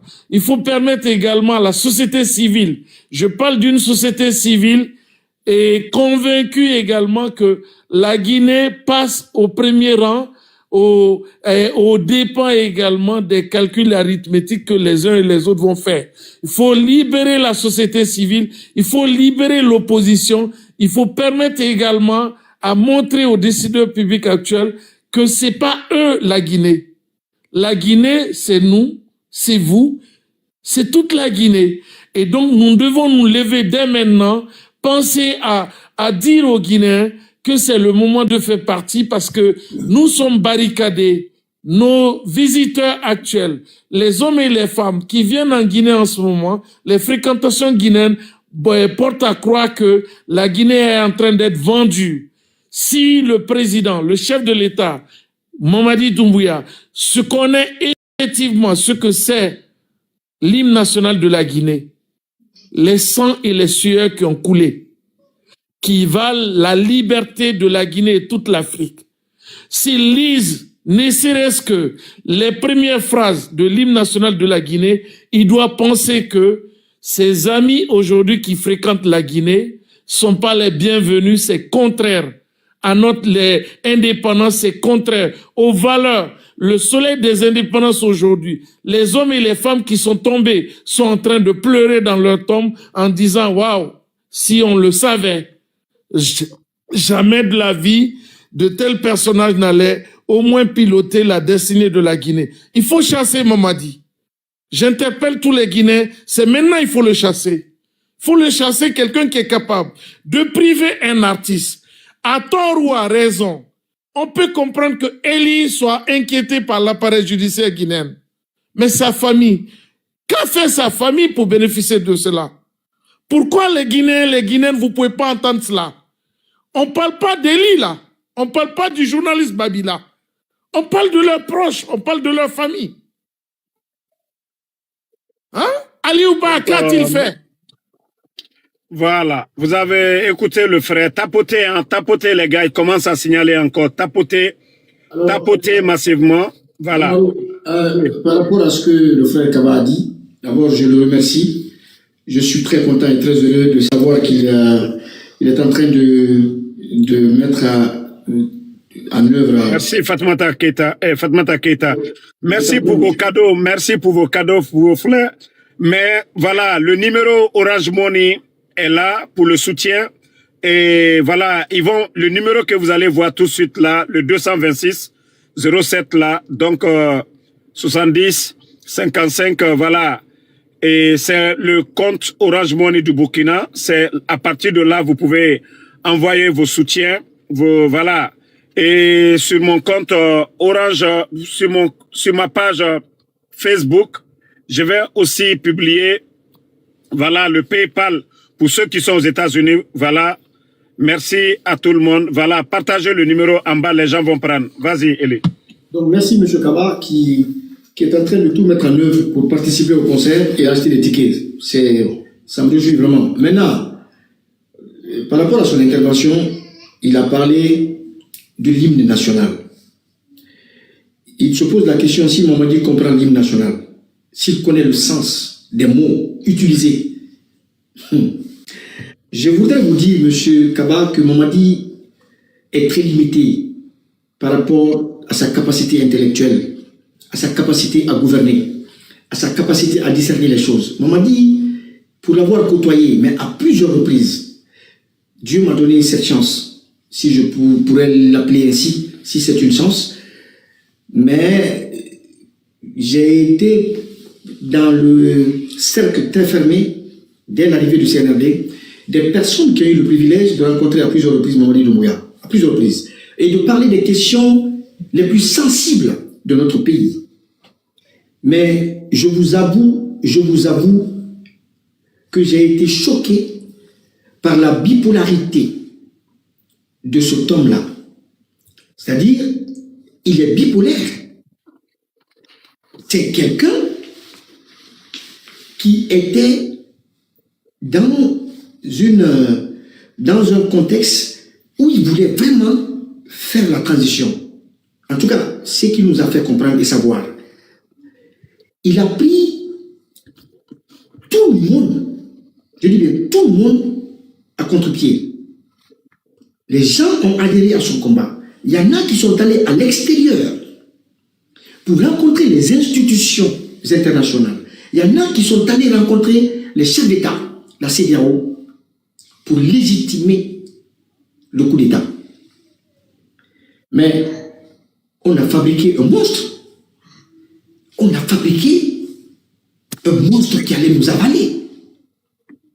Mais qui avait besoin, justement, de reposer sa stratégie sur nous afin de pouvoir trouver la faille et le bon moment pour réagir. Et c'est ce qui a été fait. Un bon soldat, il a été un bon stratège. Ou du moins, ses conseillers ont été de très bons stratèges à ce niveau. Mais aujourd'hui, c'est quoi le piège? Le piège, c'est qu'il ne contrôle plus. Il ne contrôle plus. Hier, peut-être, il pouvait taper sur la table. Il pouvait prendre une certaine décision. Je l'ai vu à l'œuvre. Mais le Mamadi que je vois aujourd'hui est un Mamadi brisé. Est un Mamadi diminué.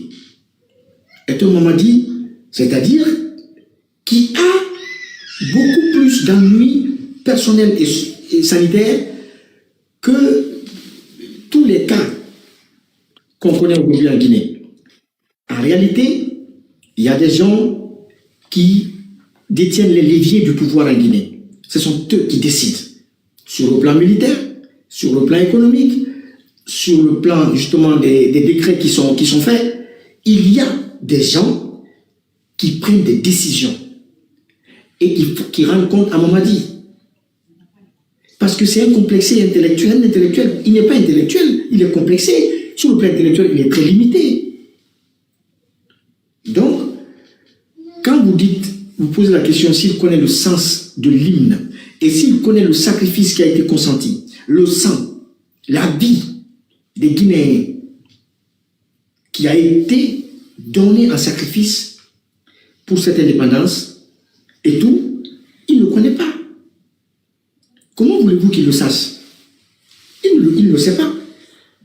Donc aujourd'hui, moi, je ne peux que remercier le bon Dieu. Je remercie le bon Dieu de m'avoir éloigné de cette gouvernance, de m'avoir éloigné de ce régime qui rendra des comptes demain. Ce régime rendra des comptes devant l'histoire et devant les hommes. Ce régime rendra des comptes parce que le 28 septembre 2009, des gens se sont mobilisés pour aller au stade pour massacrer le peuple de Guinée. Et ces gens, quoi qu'on dise de la justice guinéenne, ont rendu compte. On a vu le visage des uns et des autres. Il y en a qui étaient peints en noir, comme le disait Toumba Père son âme, mais qui, à travers ce procès-là, ont réussi ou sont parvenus à se blanchir. Mais en réalité, on est avec des monstres. On est gouverné par des monstres sans état d'âme. On est gouverné par des gens qui ne ressentent aucune humanité ou humanisme quand il s'agit d'ôter la vie de leurs semblables. Aucune humanité. Donc, comment voulez-vous que des gens comme moi, que je puisse rester et faire l'apologie d'un tel régime? Comment je pouvais rester? Qu'est-ce que j'allais dire dans le miroir à l'autre Élie? Parce qu'il y a le Élie que vous voyez, mais il y a le Élie, la conscience qui m'anime. Est-ce que les gens oublient? Il y a des gens qui n'ont pas de vergogne. Et quand on dit à quelqu'un qu'il n'a pas de vergogne, il est sans dignité. C'est une personne qui ne peut pas s'arrêter devant un miroir et parler et se poser des questions. Qui suis-je? Qu'est-ce que j'ai fait? Est-ce que je devais faire ça? Si un être humain n'est pas capable de faire ça, c'est qu'il a perdu l'humanité. Parce que l'homme est composé de deux. En fait, il y a deux choses en nous. Il y a le côté humain, il y a le côté animal. Et quand tu n'es pas capable d'affronter ton côté animal et de discuter avec lui et lui dire, mais ça ce n'est pas bien, ce acte que je fais ou que j'ai fait n'est pas bien, c'est que toi tu as perdu toute l'humanité. C'est ce qui anime ces gens-là. Voilà des gens qui sont très jaloux, qui n'aiment pas l'adversité, qui n'aiment pas la concurrence, qui aiment de l'espace parce que c'est des fainéants. Toutes les personnes qui, sur le plan intellectuel, sur le plan politique, qui faisaient de l'ombrage à certains de leur clan-là, ils les ont éliminés. Ils les ont éliminés. Quand on prend le cas de Toumba Diakité, j'entends les gens dire non, il n'a pas été maltraité. Supposons, allons sur cette hypothèse. Allons sur l'hypothèse qu'il n'a pas été torturé. D'accord. Mais nous nous rappelons tous qu'à la base, Toumba avait parlé de sa maladie. Il avait parlé de la gravité de sa maladie. Il avait même été consulté par les médecins qui avaient été envoyés par le docteur Awada de Yazdim. Et ces médecins ont fait le diagnostic. Et le diagnostic était clair. Il devait suivre une intervention chirurgicale.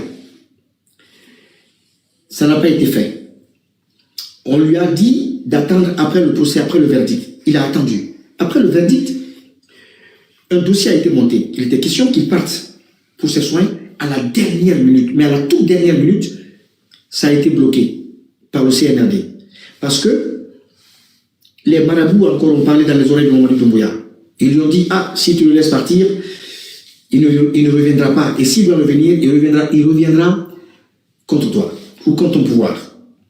Ils ont gardé le gars en prison.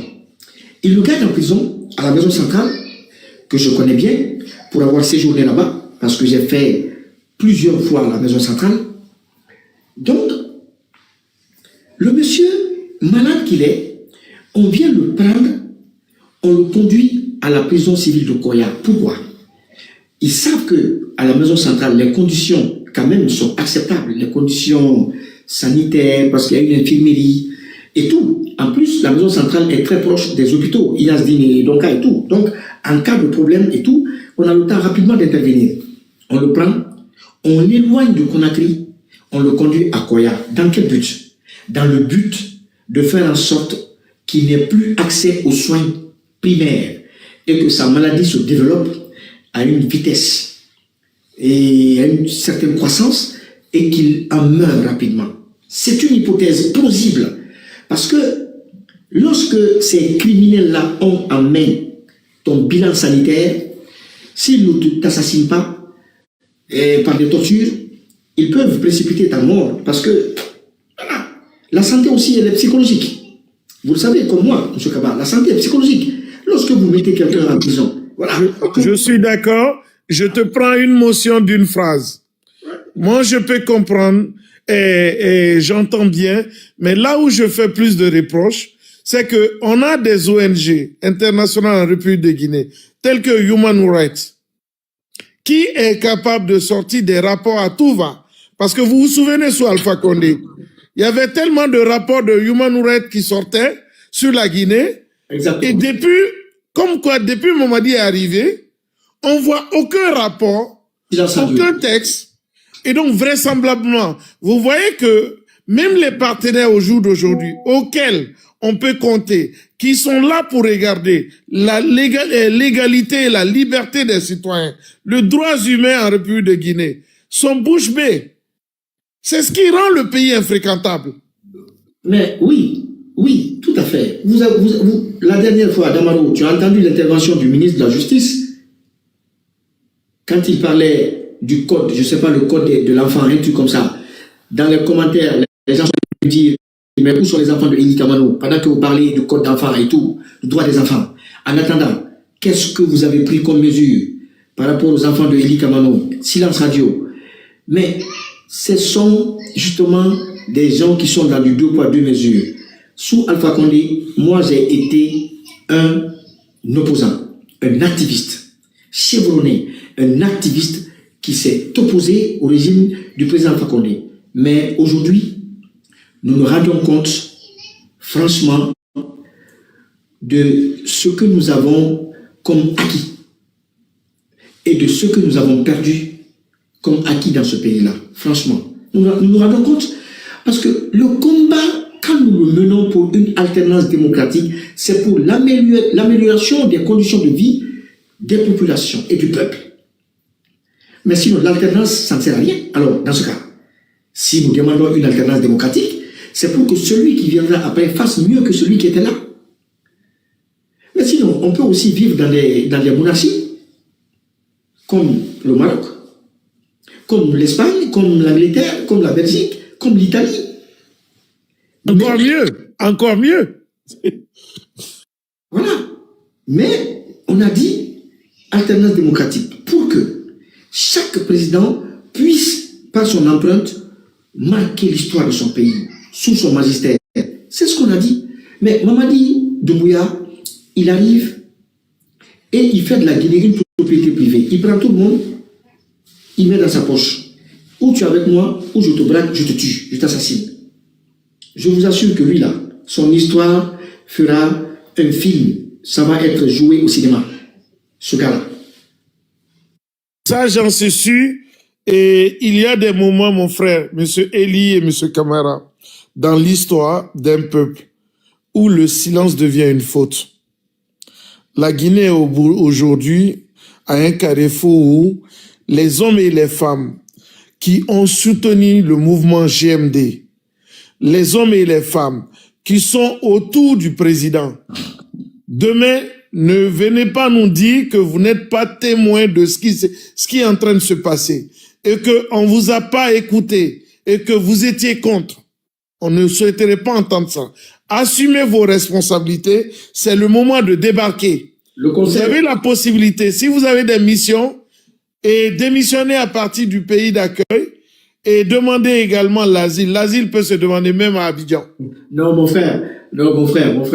Ça, tu vas trop loin. La Guinée n'a pas la culture de la démission.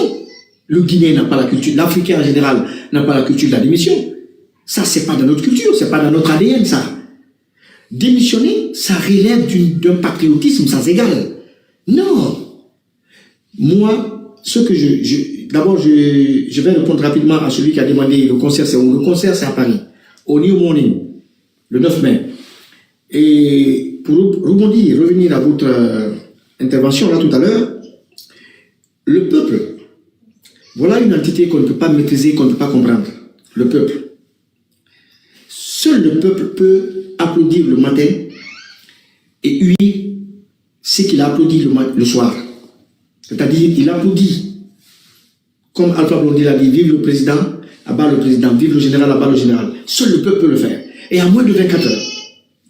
Moi, mon problème dans cette histoire de Mamadi Doumbouya, ce n'est pas le peuple. Parce que dans les 48 lois du pouvoir, il est dit que pour assujettir un peuple, il faut l'affamer. Quand tu as affamé le peuple, tu l'assujettis, tu le contrôles. Vous voyez, quelqu'un qui a les ressources du pays en main, quelqu'un qui contrôle les ressources du pays, qui doit mettre en place des politiques alimentaires, agricoles et tout, pour créer ce qu'on appelle l'autosuffisance alimentaire. Si cette personne décide d'affamer le peuple, mais il a tout le pouvoir, c'est ce que Mamadi Doumbouya fait aujourd'hui. Alors, je n'en veux pas, je n'ai pas à en vouloir à mon peuple.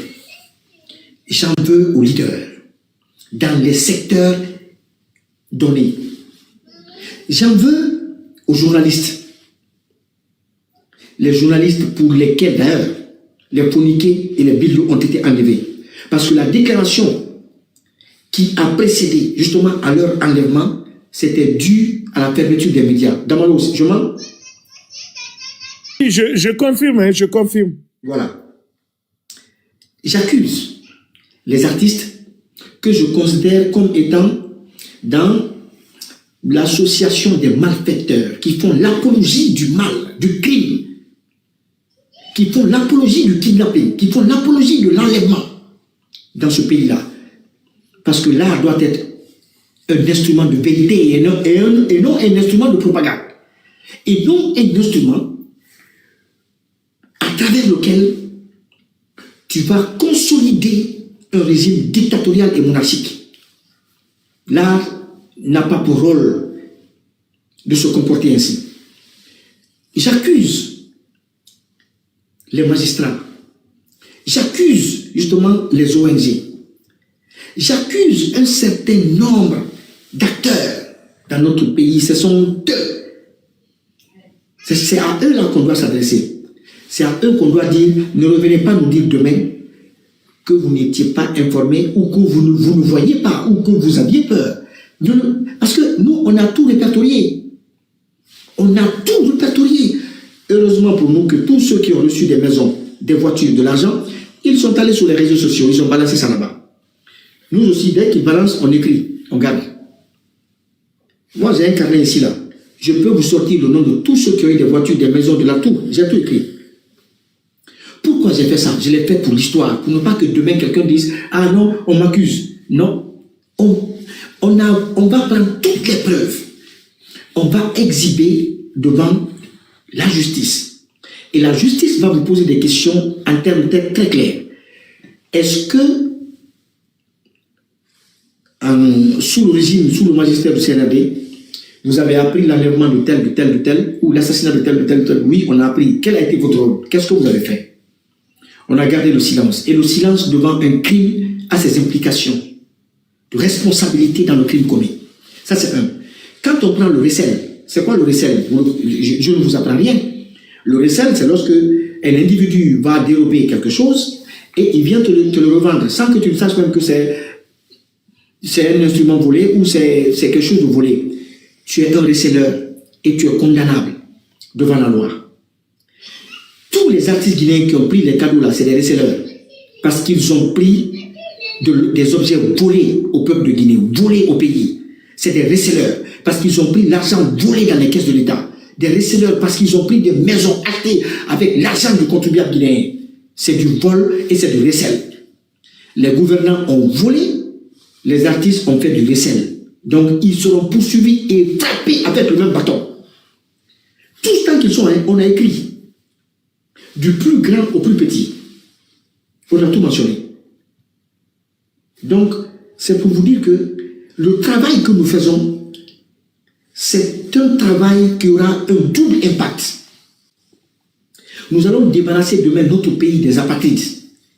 Parce que Dieu, dans sa miséricorde, nous a aidés aujourd'hui à identifier les uns et les autres. Nous savons aujourd'hui quels sont les patriotes dans ce pays et nous savons aujourd'hui quels sont ceux-là qui sont prêts à monnayer leur dignité, leur fierté pour de l'argent. Donc, C'est une sélection naturelle de la vie et de la nature de Dieu. Demain, ils répondront tous. Ils répondront tous. Est-ce que vous avez entendu un artiste guinéen parler de mes enfants, à part Striker, le jeune rappeur Striker, à part lui? Il n'y en a pas. Il n'y en a pas? D'ailleurs, ils t'accusent, ils te disent que tu es coupable. Il n'y en a pas. Pourquoi ils ne le font pas? La dernière fois, il y a un porc, un artiste aux cheveux longs et à l'esprit court, qui a publié la photo de Toumba Diakité en disant mes condoléances et paix à votre âme. Bon, quoi là, je ne sais pas. Mais au bout d'une minute, il a enlevé encore. Il a enlevé. Et de l'irresponsabilité. Il a été irresponsable. Et ce ne sont pas des modèles. C'est pourquoi, M. Kabar, le travail que j'ai abattu dans ce pays auprès de cette jeunesse, c'est un travail très difficile. Oui, on t'entend maintenant. Oui, on t'entend maintenant. Voilà, je dis le cas de Bintou. Vous savez, Bintou ne se mêlait pas de la politique d'Yelkaba Bintou. Elle est même venue aux États-Unis, elle a fait des tournées en Europe, un peu partout en Afrique. Et vous savez, les à côté là, on dit, comme vous l'avez dit, à la maman de l'autre, vous voyez que les autres chantent pour ton fils, mais celle-là, elle est célèbre, mais elle ne chante pas pour votre fils. Les dessous là, nous connaissons. Voilà, on a annulé un concert. Voilà, elle est allée chez la maman de Doumbouya, se mettre à genoux, demander pardon. Et les parents aussi les proches c'est-à-dire la maman de Doumbouya aussi et la sœur de Doumbouya ont demandé aussi d'aller demander pardon à la vendeuse d'Atoti. Nous sommes dans quel pays? Regarde-moi ça. Voilà. Parce que tout simplement les autres, voilà, tout le monde doit chanter Mamadi, même s'il n'apporte rien. Comme tu l'as dit, l'autre Naloma là, voilà, artiste Gologeme, qui avait publié mes condoléances Toumba, quelques minutes, quelques heures après, et c'est là qu'on sent que c'est eux-mêmes qui ont éliminé Toumba.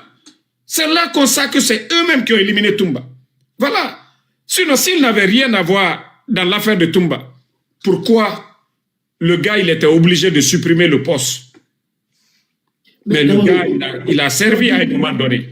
Dans un pays normal, dans quel pays normal, un artiste, par le moindre, un artiste de ma trempe, peut se lever pour dire mes enfants ont été enlevés. Mon jeune frère gendarme a été enlevé. Sans que le gouvernement ne fasse une enquête, un communiqué. Une déclaration, simple déclaration. Bien. Le procureur, pas de déclaration. C'est-à-dire, c'est là vous sentez que le CNRD, eux-mêmes, c'est les responsables de ces enlèvements. Sinon, quand on dit qu'on dirige le pays, on dirige pour tout le monde. Ceux qui sont opposés, ceux qui vous soutiennent, vous êtes là pour tout le monde. Et Mamadi lui-même, il avait dit que la justice sera la boussole. Mais si M. Eli dit, mes enfants ont été enlevés, qu'est-ce que le procureur doit faire? Pas une personne, des enfants en plus, hein, pas des adultes. Parce que Ousmane Gawal a dit que les adultes ont droit de disparaître dans le pays. Le porte-parole même du gouvernement. Tout comme lui, demain, il va disparaître aussi. Mais des enfants sont portés disparus et voilà, pas de déclaration. Et les artistes, même ceux qui les soutiennent, sortent pour dire que non, que toi tu as envoyé tes enfants en Sierra Leone. Mais pourquoi le procureur ne convoque pas l'artiste là pour aller montrer l'endroit où se trouve l'enfant de Eli pour démentir Eli? Celui qui sort sur les réseaux pour dire que ce que Eli a dit, et pourtant ça dérange le CNRD. Pourquoi ils ne le prennent pas en même temps? Lui, il est à Conakry là-bas.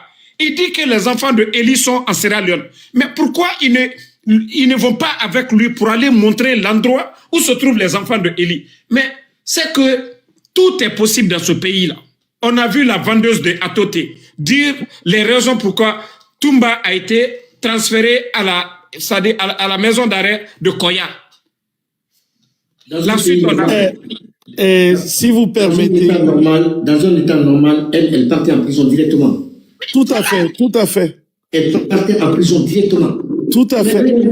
Regardez en Côte d'Ivoire. en Côte d'Ivoire, bien que je ne sois pas d'accord avec la politique de monsieur, Ouattara. mais il y a le fait que même des artistes les plus célèbres, quand ils font des bavures, ils vont en prison. Comment est-ce que tu peux comparer la célébrité de l'autre là, celui qui avait fait un accident aussi? Le Moula. Des Bordeaux ou Moula? Non, Moula. Tu peux comparer la notoriété de Moulare à un Singleton? Non, mais quand même, ça, c'est le jour et la nuit. Voilà. Mais le gars, il a purgé. Il est allé les gars, il a été emprisonné, man. D'ailleurs, il n'a pas bougé le lieu. Il a d'abord pris la dame en charge. Il a tout fait pour la dame avant d'aller en prison, d'ailleurs. Le gars a purgé sa peine, man.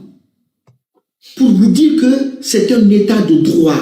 Oui, il y a la célébrité, mais il y a des fautes qui sont punies par la loi. Qui que tu seras soumis justement à la règle. Et cette règle, nul n'échappe à cette règle. Et nous, chez nous, un vaurien, il va renverser un père de famille, il l'écrase, il le traîne sur 10 mètres. Parce que quand il l'a écrasé, c'est pas arrêté, il l'a traîné sur 10 mètres. Il a fallu que les gens crient pour dire ah, il y a quelqu'un sur ta voiture. Il s'arrête. Qu'est-ce qui le préoccupe encore? C'est le pneu qui a crevé, c'est son pneu. C'est ce qui le préoccupe. Il prend le gars, il le met dans sa voiture, mais ça c'est un crime. Mais ça c'était, en fait, il prend le monsieur, il met dans la voiture, ils vont voir un vulgarisateur pour réparer sa voiture. Tout ce temps, le monsieur est dans la voiture, au lieu de le conduire à l'hôpital. Mais après même tout ça, là, il allait 2 heures après, aller faire une vidéo pour nous insulter, Benito et moi, sur sa page. Il a fait un post le même jour, 2 heures après.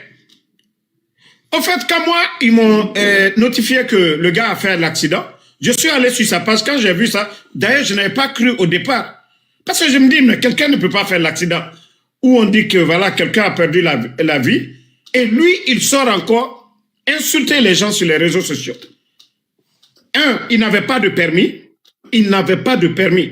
Est-ce que dans un pays sérieux, M. Kaba, est-ce qu'aux États-Unis, tu peux rouler d'ailleurs, même avec le permis blanc là, qu'on te donne pour apprendre, s'il n'y a pas quelqu'un à côté de toi, tu as des sérieux problèmes. Learn permis, tu n'as pas quelqu'un qui a le permis à côté de vous, mais vous allez avoir un sérieux problème. À plus forte raison, sans permis, et vous tuez quelqu'un, et c'est de votre faute, et tout le monde a dit qu'il y a eu excès de vitesse. Et le monsieur, on le libère comme ça, le procureur de Koya, sur l'influence de Mamadi Doumbouya, c'est-à-dire pour faire plaisir, c'est-à-dire nous là, pour nous prouver que c'est eux la justice. Mais ils oublient qu'il y a la justice divine, Allah subhanahu wa ta'ala, qu'un jour, vous allez répondre. Que même on dit, même le musulman, c'est de votre faute, ce n'est pas de votre faute. Il faut même gêner d'ailleurs pour tout ça là. Mais tu sais ce que moi j'aime, en justice. Monsieur Kaba, vous savez ce que j'aime en justice? Oui, je vous écoute. C'est la rétroactivité. Ah, ça, c'est réel, c'est... Damaro, ouais. Ce que j'aime en justice, la justice là, c'est pas comme football, hein, quand il a sifflé 90 minutes, c'est terminé. Non. La justice peut réveiller des dossiers même qui datent de 50 ans. Ouais. C'est ce que j'aime en justice. Ça veut dire que même les dossiers du Cambaro là, le régime normal qui viendra là, on peut réveiller le dossier là. Donc, eux là, tout ce qu'ils font aujourd'hui subir au Guinéen là, Wallahi, billahi, tallahi, ils répondront. Et ce que j'aime aussi dans la justice, c'est qu'au moment où elle te condamne, l'âge auquel ils te condamnent, c'est l'âge où tu as beaucoup plus envie de bénéficier de la vie, quoi, de jouir de la vie, de profiter et tout. Ah, mon frère, c'est là que tu vas te dire, en fait... Si je savais.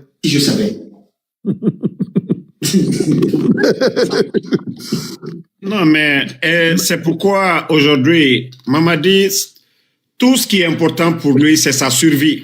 C'est sa survie. Qu'est-ce que le gars t'a dit? Qu'est-ce que tu m'as dit? Que le gars t'a dit que quand ils sont allés au Sénégal pour m'enlever là-bas, qu'est-ce qu'ils ont dit aux Sénégalais? Que j'ai fait quoi? Que Eli Kamano a détourné l'argent de Mamadi et qu'il fait partie d'un groupe de Guinéens au Sénégal qui veulent déstabiliser la Guinée. Voici ce qu'ils ont dit aux autorités sénégalaises. Et le passeport aussi, comme on l'a toujours dit, moi, mon colocataire, c'est lui qui a pris c'est-à-dire la photocopie de mon passeport guinéen, les envoyé à Conakry, et quand ils ont signalé, quelqu'un qui est là, quelqu'un en tout cas est sorti pour m'avertir, ne voyage pas avec ton passeport guinéen. Ils viennent de signaler. En tout cas, ne dis pas mon nom. Et voilà, à partir de là, j'ai compris. Et pareil pour Eli. Le gars, il dit, ils étaient tous au Burkina après l'échec de Dakar. Et quand ils ont compris que Eli a été bien reçu au Burkina, ils sont partis encore au Burkina. Pendant des semaines, ils sont au Burkina. Mais ils ont compris, ils se sont dit que si ils attaquent Eli, les autorités du Burkina vont les arrêter tous. Ils ne vont pas sortir. Ils ont compris que c'est un terrain qui ne les arrange pas du tout. Voilà. Donc c'est là qu'ils ont temporisé, ils ont abandonné le projet de... C'est-à-dire, le but c'était d'éliminer Eli. Hein. C'était de l'assassiner. Il faut le dire. Hein. Le gars, il n'a pas caché. Ils avaient deux options. Voilà. S'ils pouvaient l'éliminer facilement, sans bruit, ils allaient le faire.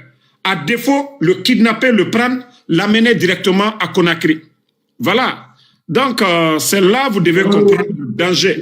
J'ai mené le combat pour ce pays-là de façon sincère, de façon honnête et loyale. Et quand je prie, aujourd'hui on a 900 et quelques personnes qui nous suivent.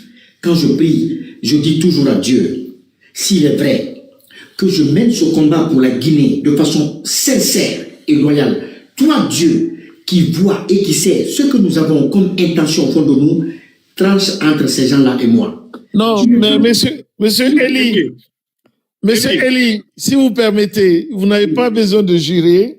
Non, mais, la sincérité, c'est visible. Mon frère Kaba, si vous voyez que les symboles Blakoro la sortent s'asseoir pour nous menacer, les faux marabouts là, moi je les lance le défi. Vous savez c'est quoi? Si vous êtes sincère, vous croyez en Dieu là, et vous demandez protection auprès de Dieu, Wallah, ils ne peuvent rien contre vous. C'est lorsque vous êtes malhonnête, vous faites le double jeu. Vous faites du tort aux gens. Voilà. Vous escroquez. Moi, j'ai eu des dossiers.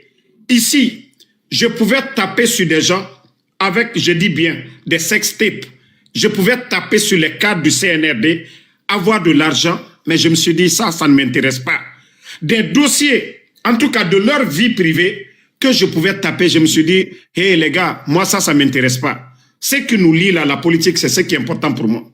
Maintenant, Damaro, par rapport à ce que tu dis, tu vois, il est important de dévoiler certaines choses parfois, parce que ceux qui suivent là, en Guinée, on nous suit, en Europe, aux États-Unis, partout, on nous suit.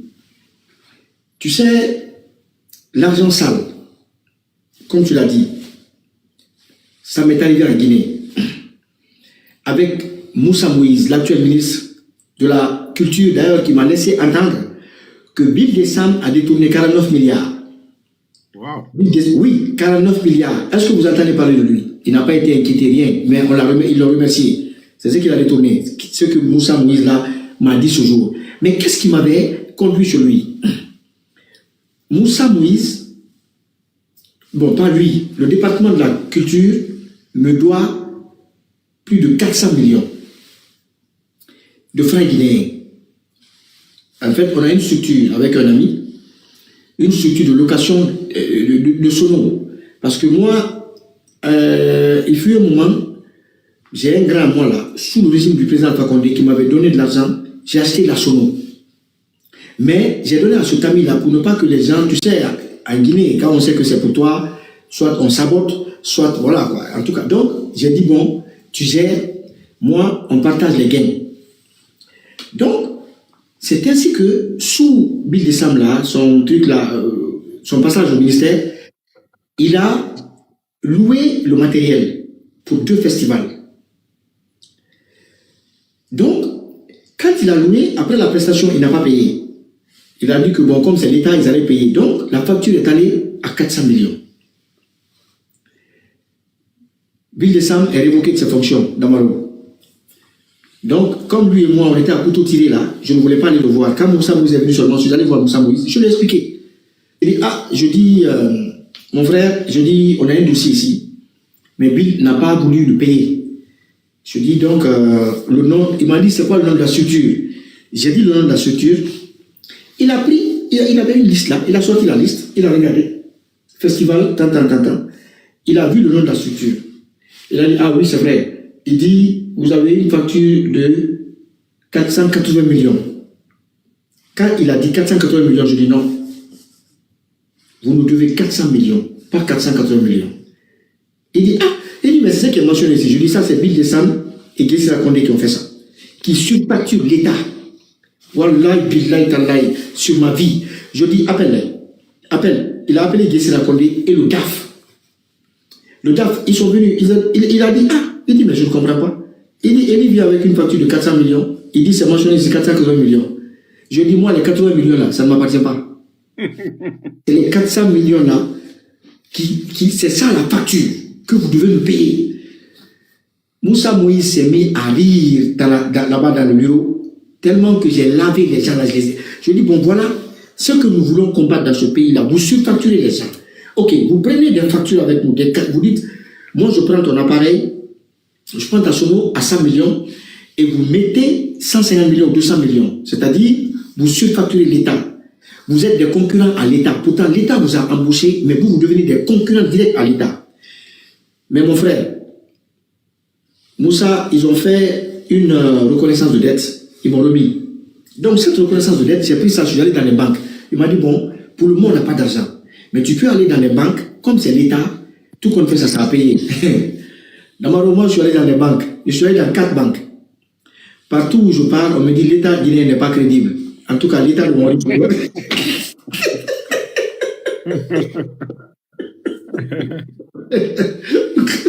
les gars disent non, on ne donne pas l'argent. Mais c'est ça le problème. Depuis le CNRD est venu, ils se sont endettés auprès des banques privées. Ils ne payent pas ces dettes-là aujourd'hui. Et pourtant, c'est l'épargne des gens. Donc, c'est ça qui fait qu'aujourd'hui, personne ne veut crédit. Même les entrepreneurs. Vous demandez les entrepreneurs aujourd'hui, ils ont des difficultés aujourd'hui. Voilà. Et Kaba, comment les gens expliquent la méthode là? La réserve obligataire. Non, le truc qu'on donne. Le bon d'État. Voilà, bon d'État qu'on les donne. Ouais. Aujourd'hui, aucune banque ne veut traiter aujourd'hui. Voilà. C'est pourquoi beaucoup de contrats sont bloqués actuellement. Les privés là n'ont pas d'argent et les banques privées, ils ne tiennent plus compte de ces bons d'État là aujourd'hui. C'est ça le problème. Ouais. Et même quand ils tiennent compte, ils prennent un pourcentage. Par exemple, Monsieur Eli, vous avez, comment dirais-je, une prestation à faire auprès de l'État et ça vaut à 20 milliards. Et les banques primaires vont te prendre 2% de tes 20 milliards. Ils vont te dire, bon, nous pouvons vous avancer les 18 milliards, mais périodiquement, sur telle échéance, on va vous donner le tiers, etc. Et donc, vous allez comment dire, toucher l'équivalent de 18 milliards, mais par tranche. Et donc, les gens se retrouvent. Et le résultat de la prestation attendue par l'État, mais qui ne serait pas le bon résultat, et le prestataire également va se voir en train de ramasser de l'argent qui va pas correspondre à ces échéances de travaux. Et donc, toutes les parties sont perdantes. Mais le gros perdant dans tout ça, c'est l'État. Vous voyez, ce qui fait que notre économie n'avance pas, on a un problème avec la dette intérieure. Et c'est les DAF, les directeurs administratifs financiers et les services administratifs financiers, c'est eux qui font couler l'État. Voilà. Mais mon frère, il faut voir pour l'échéance de 2022, plus de 900 et quelques marchés. À la direction publique des marchés. Oui, sur papier, ils ont fait sortir l'argent, beaucoup. Oui. En ce moment, il y avait assez d'argent dans les caisses. Oui. Mais où sont ces marchés aujourd'hui? Et quand vous demandez aux gens là d'auditer, ils ne veulent pas écouter. Leurs frères, leurs cousines, leurs sœurs sont tous venus, ils ont créé des marchés. Ils les ont laissés sortir de l'argent. C'est pourquoi vous voyez des jeunes aujourd'hui qui ont Lamborghini aujourd'hui à Conakry, qui ont Maserati à Conakry, qui ont, voilà, ces véhicules qui coûtent plus de 300 000 $ aujourd'hui. Ouais. Ils construisent des étages aujourd'hui en 6 mois, en moins de 6 mois. Monsieur Eli, le robinet aujourd'hui qui sort, voilà. Sans être fermé, le robinet, oui, le robinet de l'État aujourd'hui qui ne fait que couler de l'argent du contribuable sans qu'il se rende compte, c'est l'Ageroute. Et si M. Charles, qui dit avoir la volonté et qui dit également vouloir travailler pour l'État, il n'a qu'à faire un coup d'œil à l'Ageroute, il va comprendre. Tous les marchés de l'Ageroute sont de gré à gré. Effectivement. Et on ne parle pas de GNF, c'est du dollar. Je suis d'accord. Et s'il ferme le robinet de l'Ageroute et que l'Ageroute, les marchés qui sont légués par l'Ageroute reviennent également au marché public, vous allez comprendre que effectivement il y a une effusion monétaire qui se passe à l'Ageroute qui ne dit pas son mot. Ouais, mais à ton avis, mon frère. Oui. Bon, minute les gars, la pause. Je vais rappeler pour notre concert. Le concert du 9 mai du côté de Paris pour les 29 ans de carrière de notre artiste Eli Kamano. L'entrée, voilà, 30 €. Si vous attendez le jour du concert, c'est 35 €. Et dans la salle New Morning, à partir de 18 h, l'adresse, on dit 9 rue des Petites Écuries, 75 010 Paris. Voilà, c'est déjà sur ma page, ça est sur sa page. Vous pouvez aller cliquer sur le lien pour acheter le billet. Je vous ai dit, le combat que nous menons, ce n'est pas du tout facile. Voilà, Eli qui a quitté Conakry, il est logé au Burkina, il a sa famille aussi du côté de l'Europe, il doit entretenir sa famille. Voilà, il vit de sa musique. Il a un concert, nous pouvons l'aider. Voilà, ensemble, chacun peut faire quelque chose, je vous ai dit. 5 €, 10 €, celui qui veut, les Diallo là. Mais Sinani là, vous pouvez même donner 100 000 $. Voilà. Donc, pour le soutenir, je vous ai dit, allez-y, cliquez sur le lien. Vous achetez autant de tickets que vous voulez. Achetez autant de tickets que vous voulez. Il doit payer la salle. Et il y a des artistes qui doivent venir aussi. Il y a d'autres artistes guinéens qui doivent venir. Sekou Original que vous voyez, il doit participer. Et on a aussi Maxime qui doit participer. Il y a aussi, voilà, vous le connaissez, Ousking qui est engagé aussi dans le combat. Ousking est déjà là-bas. Et vous connaissez déjà le grand Alpha West, voilà, Kutukutu. Donc, ils seront tous présents. Il y a d'autres aussi qui vont aller. Voilà, il a des amis sénégalais, il y a des Burkinabés. Ceux-là, ce sont des artistes guinéens. Il y a beaucoup de surprises. Hein. Moi, je ne veux pas vous donner la date. En tout cas, je peux faire une surprise du côté. Voilà. Je suis en train de négocier d'abord pour ma sécurité. Si tout est assuré, je vais faire une surprise. Parce que, vous savez, du côté du Sénégal, ils ont raté Eli. Non, je t'arrête tout de suite. Si c'est pour la sécurité, tu me rends bien. Non, je veux dire d'abord, arriver à Paris, l'hôtel où je vais loger, je dois assurer ma sécurité d'abord. Voilà, pas pour le concert. Je sais que le concert, déjà, le lieu du concert, la sécurité est assurée. Mais je parle déjà, c'est un général qui se déplace aussi pour aller. Donc, le général aussi doit avoir ses éléments. Voilà, quand Mamadi se déplace, il a les éléments des forces spéciales. Moi aussi, je dois avoir des stewards derrière moi. Voilà, donc, famille, il y a le compte Orange Money. Partagez le compte Orange Money ici. Merci Zulu pour le partage. Vous allez voir tout de suite le numéro plus 226, c'est le compte Orange Money du Burkina, parce que beaucoup ont demandé, est-ce qu'il y a un compte Orange Money? On n'a pas voulu donner le compte Orange Money de Conakry, parce que les bandits, ils allaient bloquer le compte, mais on a trouvé un compte Orange Money du Burkina, que vous allez voir tout de suite, plus 226, voilà, 07 70 55, je crois 62, voilà, je crois 62 65 à la fin, vous allez voir tout de suite, ceux qui ont le numéro, mettez en commentaire. Voilà, faites le geste, un petit geste de soutien pour notre artiste Eli Kamano. Et je ferai un live après sur Facebook. Je vais aussi mettre le lien parce que si je mets, ils vont bloquer mon compte Facebook, mais dans un live, je peux passer le compte là-bas aussi. Voilà. Donc, on vous demande, c'est l'occasion. Depuis que Eli est dans ce combat, il a quitté la Guinée, il ne vous a rien demandé. Ils ont enlevé ses enfants, son frère, son neveu, il ne vous a rien demandé. Il organise un concert et voici l'occasion pour apporter votre soutien. Il y a d'autres qui ont déjà fait le geste. Nous vous remercions, nous vous disons merci. Continuez, le numéro va s'afficher. Ceux qui ont le numéro là, affichez le numéro pour les autres. Et même dans mon live sur Facebook, je vais afficher le numéro là-bas aussi. Alkana Jodi, Naga Noma Nagana, Inaga Falade, de 5 € à Hourou, Ade, Mribo, nous sommes plus de 800 ici. Si chacun donnait là, 20 € tout de suite là. Mais ça, c'est beaucoup.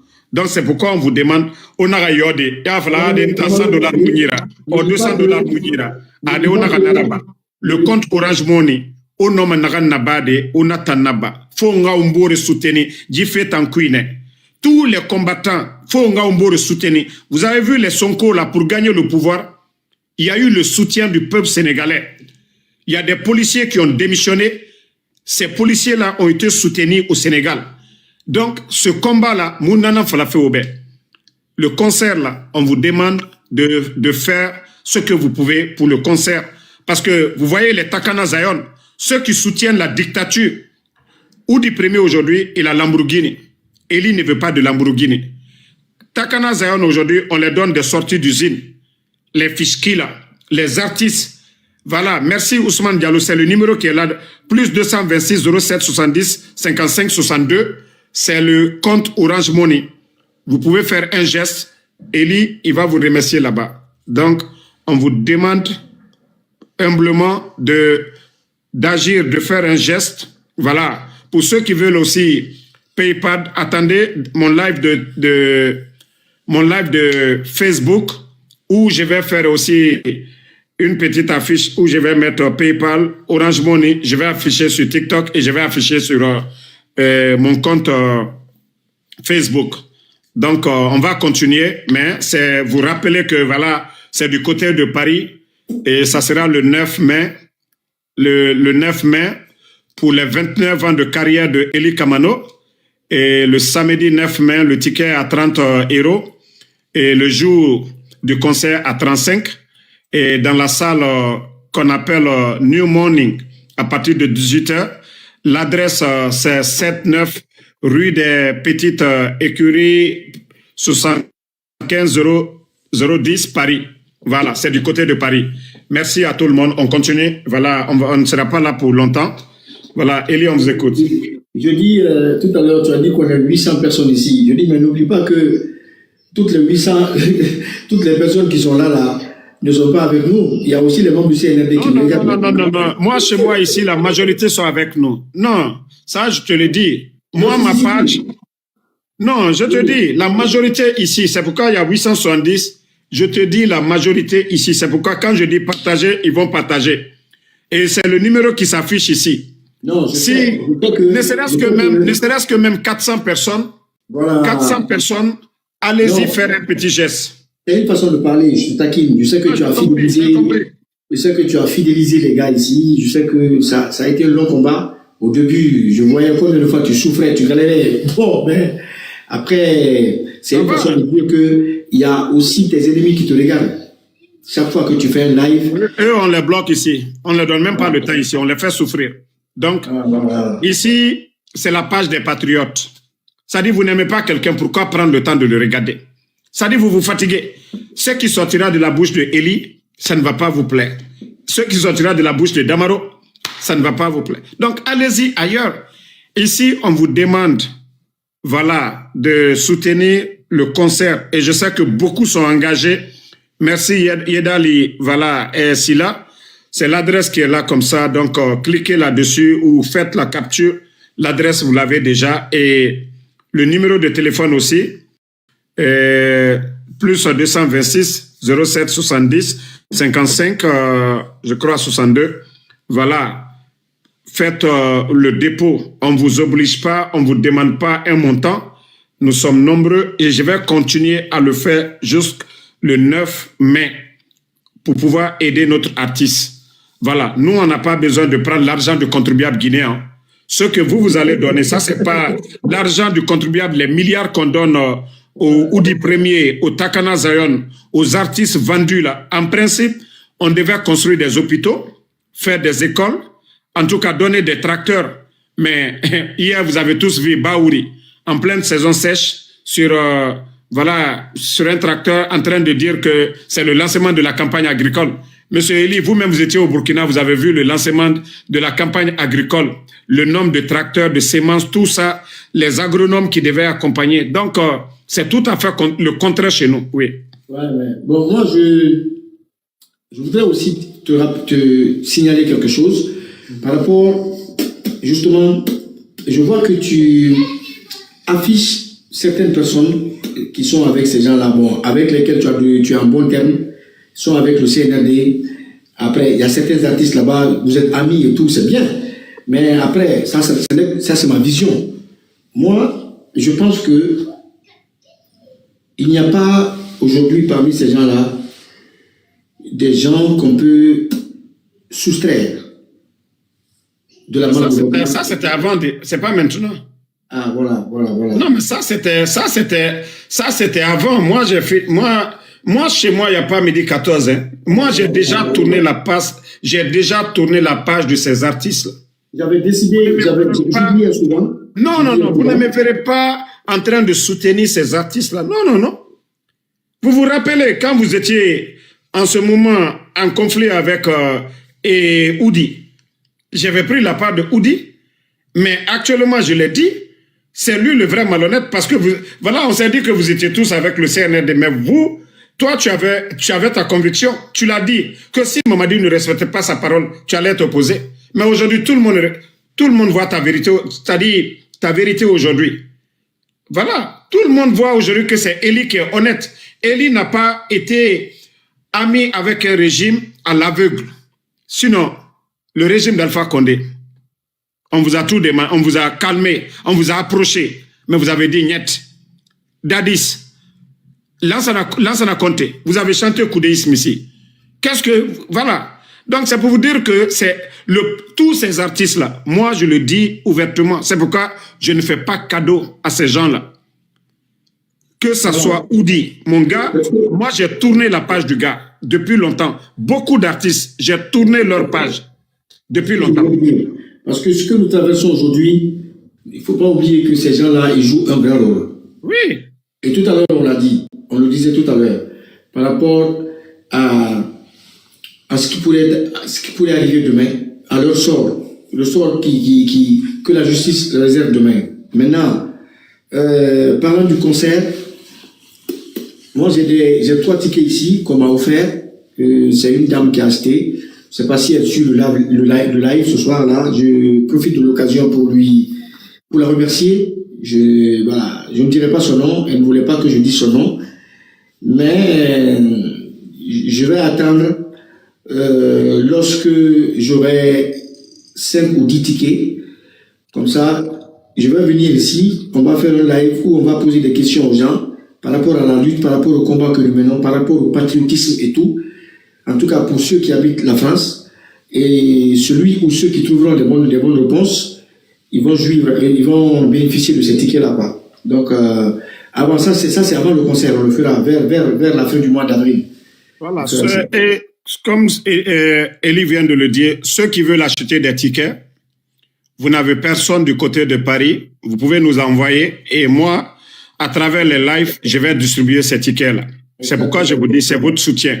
Vous n'êtes pas obligé d'aller, jusqu'à Paris, ceux qui sont aux États-Unis, ceux qui sont en Australie, ceux qui sont en Afrique. Mais vous voulez vraiment aider, allez-y, cliquez sur le lien, vous achetez, vous pouvez m'envoyer et moi, je vais distribuer ces tickets-là. Vous savez que je ne vais pas les manger. Vous, déjà, vous avez acheté, ça, c'est votre contribution à travers le lien. Si vous voulez aussi aider financièrement, même si c'est un petit geste, je vous ai dit, c'est le numéro qui est là, plus 226 07 70 55 62. Et voilà, merci pour les cadeaux aussi, les gars. Donc, vous pouvez faire ce geste. Ça, c'est votre contribution. Si on donne des voitures aux autres, on donne des maisons aux autres, l'argent qu'on devait prendre pour faire des routes en Guinée, des écoles, des infrastructures pour notre pays, aujourd'hui, ces gens-là et ces démagogues-là qui défendent le mensonge, eux, ils préfèrent prendre l'argent du contribuable guinéen. Mais Eli n'a pas besoin de ça. Il dit qu'il va se battre. Il va chanter. Et voilà, on vous demande de le soutenir. Et chaque week-end, nous allons toujours faire des lives et pour vous rappeler, pour vous encourager à aller acheter le ticket. Voilà. Si vous merci. Damaro, je vais placer un petit mot et pour continuer dans la même lancée de soutien. Je veux dire, chers auditeurs, les 800 et quelques personnes qui nous écoutent, il y a des moments où soutenir un artiste dépasse la musique. Et c'est le moment. Des moments où être présent devient un acte de dignité. Monsieur Eli, à travers son art, nous appelle, il nous interpelle. Monsieur Damaro, activiste qui ne cesse de se battre pour l'unité de la Guinée et pour la Guinée, nous appelle et nous interpelle. Les hommes et les femmes aujourd'hui qui sont privés de leur liberté, à l'intérieur comme à l'extérieur, nous interpellent. Réunissons-nous autour de ce concert. Allons vivement, chaleureusement, allons accompagner notre artiste. C'est un enfant de l'Afrique, c'est un Africain. Il vous propose un concert inédit. Il vous propose également des surprises.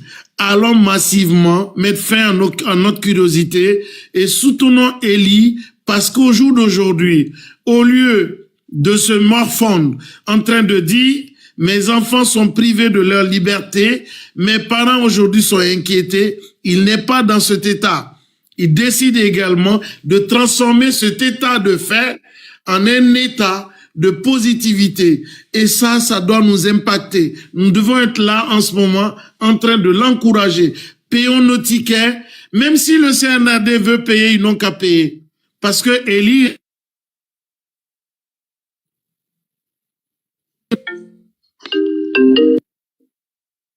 J'ai un appel là. Ok. Donc, comme le disait le frère, c'est tout ce qu'on peut faire pour lui. On ne peut pas lui donner des millions, mais ce geste-là, de l'accompagner, et là, lui-même, il va se dire, ah, oui, les bons Guinéens sont là. Il y a des Guinéens qui sont avec moi, à travers le geste. Mais lorsque vous menez ce combat qui est risqué aujourd'hui, ils ont enlevé ses enfants, son frère qui travaillait aussi, son petit frère. Donc, et si vous n'avez pas de soutien, vous allez vous dire, mais pourquoi je me bats? Pourquoi je mène ce combat-là?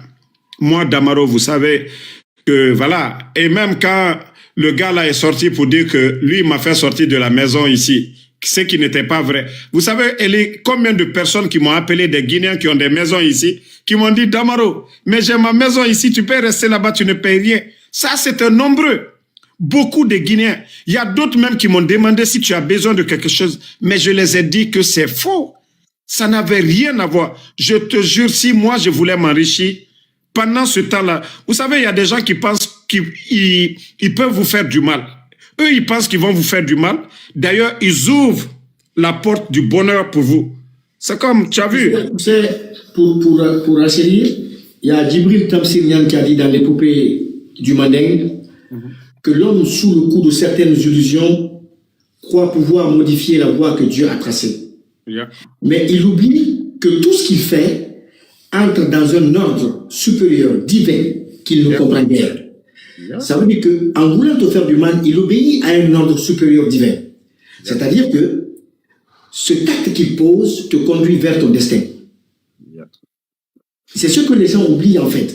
Mais pour comprendre cela, il faut être un homme éclairé. Parce que sinon, ceux-mêmes qui t'ont fait du mal et qui t'ont poussé vers ton destin, sur ton chemin... c'est comme le récit de Joseph, non? Le prophète. Exact, voilà. Tu vois? Donc, Si tu n'es pas une personne éclairée, une personne avertie, et tu vas confondre cela à quoi? À de la vengeance. Yeah. Tu vas plutôt dire, bon, je veux me venger, ils m'ont fait du mal. Mais il faut plutôt prendre cela comme une grâce. Moi, il y en a qui ont essayé de me faire du mal. Beaucoup de gens. Des gens pour qui j'ai été là. Mais tu te rappelles ce que le gars m'a dit, non? Que ton entourage, tu as oublié. Voilà. Je ne dis pas de nom, mais tu sais, c'est que celui même qui était sur le terrain, c'est qu'il a dit. Exactement. Il a même cité des noms, mais est-ce que tu es sorti pour dire les noms là? Non. Tu es déjà averti. Voilà. Non, c'est pour te dire que il y a le fait que la vie nous forge. Et ça forge nos caractères. Moi, aujourd'hui, la maturité que j'ai par rapport à la musique, par rapport au temps que j'ai, à l'aventure, parce que j'ai été un des premiers quand même de ma génération sur le plan musical à sortir de la Guinée. J'ai fait la corvée en Côte d'Ivoire, j'ai fait la mendicité dans les rues de la Côte d'Ivoire, j'ai transporté les trucs dans les marchés du Deux Plateaux. Au Deux Plateaux, il y avait un grand marché là-bas, où on allait manger avec des amis. Mais pour manger là-bas, il y a une dame qui préparait. Alors lui, son restaurant s'appelait la grosse marmite. Et donc, chacun nous donnait 100 francs et on cotisait. Un jour, je suis arrivé, moi, j'avais pas d'argent. Donc, j'ai pris place. Quand je me suis assis seulement, le leader, il est venu, il a attrapé ma main comme ça. Quand il a attrapé ma main, il a enlevé ma main, il m'a dit « No contribution, no drink ». Je pensais que c'était un simple slogan, mais c'est une réalité. Mon frère, c'était chaud. Moi, j'ai vécu ça. Et donc, c'est pour dire aux jeunes que je n'ai pas brûlé d'étapes. Je suis allé étape par étape. J'ai construit ma vie et ma carrière brique par brique. Je ne vois pas pourquoi je vais courir aujourd'hui pour me lancer dans une course à l'enrichissement personnel. Ça va servir à quoi?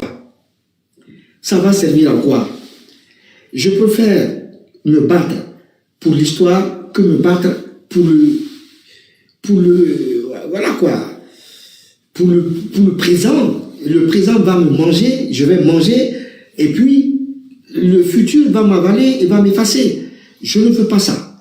Je veux que dans mon combat, que demain, qu'on ne dise pas que à mes enfants, oh, votre papa a été un homme incohérent, un homme versatile, qui n'a pas respecté son combat, qui n'a pas été loyal à son combat, à son engagement.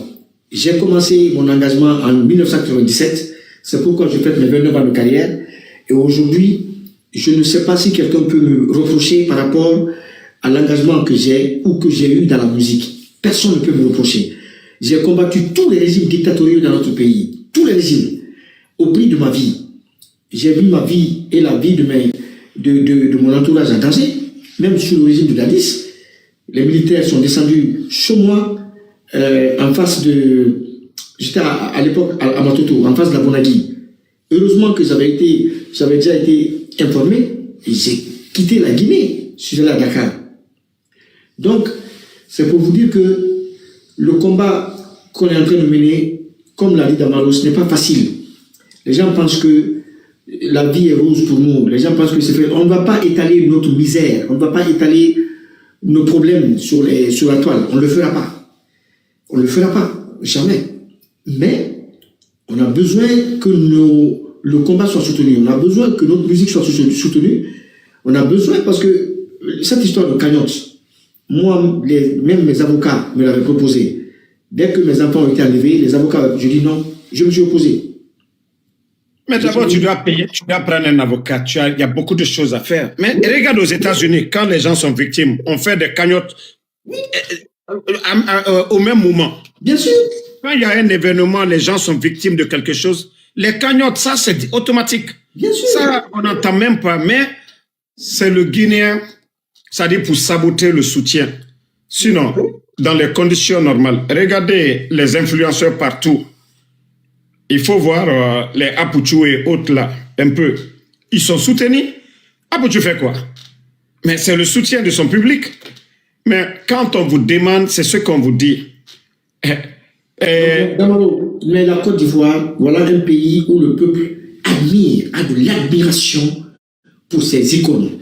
C'est-à-dire, parfois, quand je vois, ils ont leur problème, hein, ils ont leur problème. Ça, c'est interne à eux.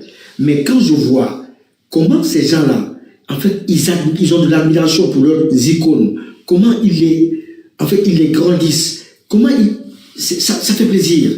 Ils les élèvent. Ils les élèvent. Mais quand on prend le gars, le petit, bon, je ne sais même pas s'il est petit ou s'il est plus âgé que moi, qu'on appelle Grand P, là. Lui, il a été fabriqué en Côte d'Ivoire. Non, mais sérieux, je ne connais pas son âge. Il a été fabriqué en Côte d'Ivoire. Tu prends Aïcha Tremblay, elle a été fabriquée en Côte d'Ivoire. Il y a plein d'artistes comme ça. Tu vois?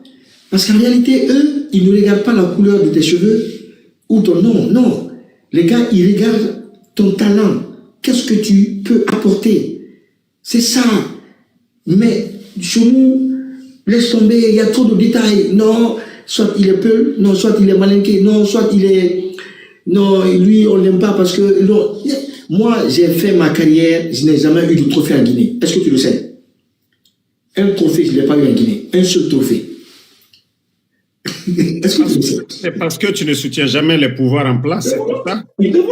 La raison n'est pas compliquée parce que tu as toujours été opposé, voilà, à tous les régimes. C'est pourquoi vous ne pouvez pas. Est-ce que le ministère de la Culture du système en place va autoriser que les organisateurs vous donnent un trophée? Ils ne vont pas le faire. Donc là, tu dois comprendre pourquoi tu n'as pas... Je suis allé au Burkina Faso pour le FILEP. Le FILEP, c'est le Festival international de la liberté d'expression. Arrivé là-bas, j'étais avec mon frère Smokey, le rappeur burkinabé. On était dans son studio d'Amaro, mais le mur était orné de trophées, tout ça. Après, quand j'ai vu ça, je dis, tiens, je dis, mais mon frère, je dis, mais tout ça là, t'as les trophées? Il me dit, oh, arrête de te moquer de moi. Je dis, mais comment? Il dit, oh, arrête. Eli Kamano? Eli Kamano? Il dit, mais toi, toute ta maison, c'est... Je dis, mais mon frère, moi, j'ai même pas un trophée sur moi. Il dit, quoi? Je dis, je n'ai même pas eu un trophée dans ma carrière, dans mon pays. Ousseini, ok, mettez le numéro de notre Orange Money ici pour ceux qui veulent. C'est un numéro du Burkina. Voilà pour le concert du 9 mai du côté de Paris de l'artiste Eli Kamano. Et comme je vous ai dit, je vais mettre le compte PayPal sur ma page Facebook. Et on remercie déjà tous ceux qui ont commencé à acheter les tickets en ligne. Et je vous ai dit, le but, c'est d'acheter tous les tickets avant le jour même du concert. Ça, c'est pour apporter notre soutien. Sold out. Voilà, sold out. Voilà, nous devons acheter tous les tickets avant même le jour du concert. C'est ce qu'on vous demande. Et aujourd'hui, Eli n'est plus à présenter. Voilà le combat qu'il mène. Si les autres ont accepté de prendre des villas, de prendre des voitures de plus de 100 000 $, Eli, lui, il a préféré partir, être opposé, demander à l'État de faire des routes, en tout cas des infrastructures pour notre pays. Sinon... Ce n'est même pas leur rôle, ça. Ce n'était pas leur rôle. Leur rôle, ce n'est pas un gouvernement de développement, ça. Leur rôle, c'était de respecter les engagements pris devant le peuple de Guinée. Oui. Et ces engagements, c'était quoi? Ces engagements, c'était de faire l'amour à la Guinée, tranquillement. Ce n'était pas de violer la Guinée. Pourquoi je dis ça, Eli? On sait que les gens n'aiment pas laisser le pouvoir, mais au moins que les gens travaillent. Le but, c'est quoi? C'est de développer son pays. Mais lorsqu'on voit Mamadi lui-même avec une montre de 2 millions de $, nous devons nous poser beaucoup de questions. Si nous voyons le même Mamadi Doumbouya en train de donner des véhicules de 100 000 à des artistes aujourd'hui, combien d'artistes aujourd'hui ont reçu des véhicules de 500 à 1 milliard de francs guinéens? Voilà. À ce qui paraît, chers amis, qui vient en France. Et donc, s'il vient en France, peut-être que la clinique Saint-Vincent, et on ira lui demander de nous passer la dite montre. On va revendre la montre là et financer des salles de classe. Damaro. Oui. Moi, ce n'est même pas ce qui me choque. Ce n'est pas le prix de sa montre qui me choque. C'est l'inculture de la jeunesse. C'est la pénantise de la jeunesse. C'est l'inaction de la jeunesse. Parce que 2 millions de dollars, c'est l'avenir des milliers de jeunes. Est-ce que tu comprends? Et que quand je vois ces jeunes, je ne parle pas de la population dans son ensemble, mais quand je vois des jeunes, des bras valides, applaudir ce gars, pendant qu'ils l'applaudissent là, lui, il a accroché à son bras une montre d'une valeur de 2 millions de dollars. Et mon frère, c'est grave. C'est très grave. J'ai dit aux gens, on a fait du mal à la Guinée parce que l'éducation, la formation ont foutu le camp de ce pays-là. L'éducation. Nous, quand nous partions à l'école, les valeurs sur lesquelles on faisait des compétitions, ce n'étaient pas des valeurs liées au matériel. Voilà, attends une minute. Maya Salou, c'est le numéro, voilà. On n'a pas de cash app et moi, j'ai pas de zèle, mais je peux, voilà, vous pouvez m'écrire en privé, je vais vous envoyer son PayPal. Voilà. Ou soit, si vous le, comme on appelle, vous envoyez un zèle à moi, vous pouvez faire la capture, vous envoyez à Eli, je lui transfère en même temps sur son compte Orange Money. Là, il n'y a pas de problème. Voilà. Vas-y. Donc, ce que je disais, Damano, les compétitions que nous faisions quand nous étions à l'école étaient basées sur des valeurs propres, des valeurs de culture générale et aussi des valeurs qui nous apportaient de la valeur ajoutée. Mais aujourd'hui, les compétitions se font justement sur des valeurs liées au matériel, des voitures de luxe, de marque, des vêtements de marque et tout. Et ça, ils ont réussi, c'est-à-dire à endormir ce peuple et cette jeunesse, la jeunesse surtout. Parce que pour moi, c'est la couche la plus importante d'un peuple. La couche la plus importante d'un peuple, c'est la jeunesse, c'est sa jeunesse. Et notre jeunesse aujourd'hui est passée complètement à côté par rapport à l'éducation. Parce que qui peut parler avec un inculte? Qui peut discuter avec un inculte? Tu vas faire quoi avec lui? Quelqu'un qui n'a pas de capacité de réflexion, d'analyse. Quelqu'un qui ne peut même pas en fait, faire de critiques par rapport à la gouvernance dans son pays. Comment cette personne peut se rendre compte que dans tel secteur, ils sont en train de faire de la surfacturation, comme le frère a dit tout à l'heure. Ils sont en train de détourner. Ils sont en train de piller l'économie du pays. Comment ils peuvent le comprendre? Ils ne le comprennent pas. Ils ne le comprennent pas, cette jeunesse aujourd'hui. Ce qui me choque dans tout ça, c'est que dès qu'on sort un peu d'argent, on les voit dans la rue en train de courir après les t-shirts, après l'argent, après... Mais les t-shirts, ça fait quoi ça? Des dessins et des photos dessus, après vous portez ça toute la journée, vous êtes sous le soleil, vous rentrez chez vous, après, ça vous rapporte quoi? Ça vous rapporte quoi? Mais l'avenir, ça se construit. Ça se construit. Et l'égoïsme aussi du peuple de Guinée, c'est que le peuple ne pense même pas à sa progéniture, au futur, pendant que les autres se projettent sur 50 ans, sur 100 ans. C'est cette projection-là qui nous manque en Afrique et surtout en Guinée. On ne se projette pas, ni les dirigeants, ni le peuple. Personne ne se projette. On veut s'aimer aujourd'hui, on veut récolter aujourd'hui, on veut manger aujourd'hui.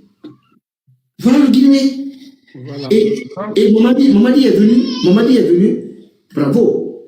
Mamadi est venu, il a ouvert les vannes pour les fainéants. Il a ouvert les vannes pour des vauriens, pour des paresseux, des gens qui n'aiment pas travailler, des gens qui aiment applaudir et on met quelques gouttes. Le morceau que tu as joué là, c'est ce que j'ai dit en sous-sous. Dans le morceau là, je l'ai dit en sous-sous. C'est-à-dire, ils nous affament et ils mettent un peu de gouttes dans nos bouches et sur la langue, on est d'accord? On applaudit et ça, en fait, je ne digère pas ça. Je ne digère pas comment mon avenir peut être monnayé par des actes comme ça. Comment l'avenir d'un pays, d'un peuple peut être monnayé par des trucs comme ça. Je ne peux pas le comprendre. Donc quand les gens disent que Eli Camaro, voilà, tu es fâché parce que tu n'as pas eu de poste, tu es fâché parce que tu n'as pas tu n'as pas eu gain de cause, on t'a pas donné des milliards, ou bien mon mari t'a donné de l'argent, tu as bouffé, tu es parti, sans faire rire. Je n'ai jamais démarché dans ce pays sous mon mari Doumbouya pour avoir un poste. Démarcher pour avoir un poste, façon dont j'étais lié à mon mari Doumbouya, façon dont il me confiait les secrets là. Mais c'était facile pour moi de dire, ah, moi je veux être ministre de la culture. Ou je veux être tel, je veux être tel, je veux... Mais le gars, il m'écoutait, il m'appelait. Mais j'ai compris qu'il y a la transition, mais qu'il y a l'après-transition. Et j'ai aussi compris que moi, j'ai un bagage. Et dans mon bagage là, si je ne fais pas attention, je vais tout mettre à l'eau. Pour éviter de mettre tout le sacrifice ou tous les sacrifices que j'ai consentis dans mon combat à l'eau, c'est pourquoi je me suis dit, je vais observer, je vais conseiller. Je vais poser des diagnostics. Je vais prévenir. S'il m'écoute, tant mieux. C'est ce que j'ai fait. Sur plusieurs sujets, j'ai donné des conseils à Mamadi Doumbouya. Sur plusieurs cas en Guinée. Je lui ai dit qu'il y avait un système coriace dans ce pays. Un système qui défie les temps. Un système qui tue les patriotes et les bonnes personnes qui veulent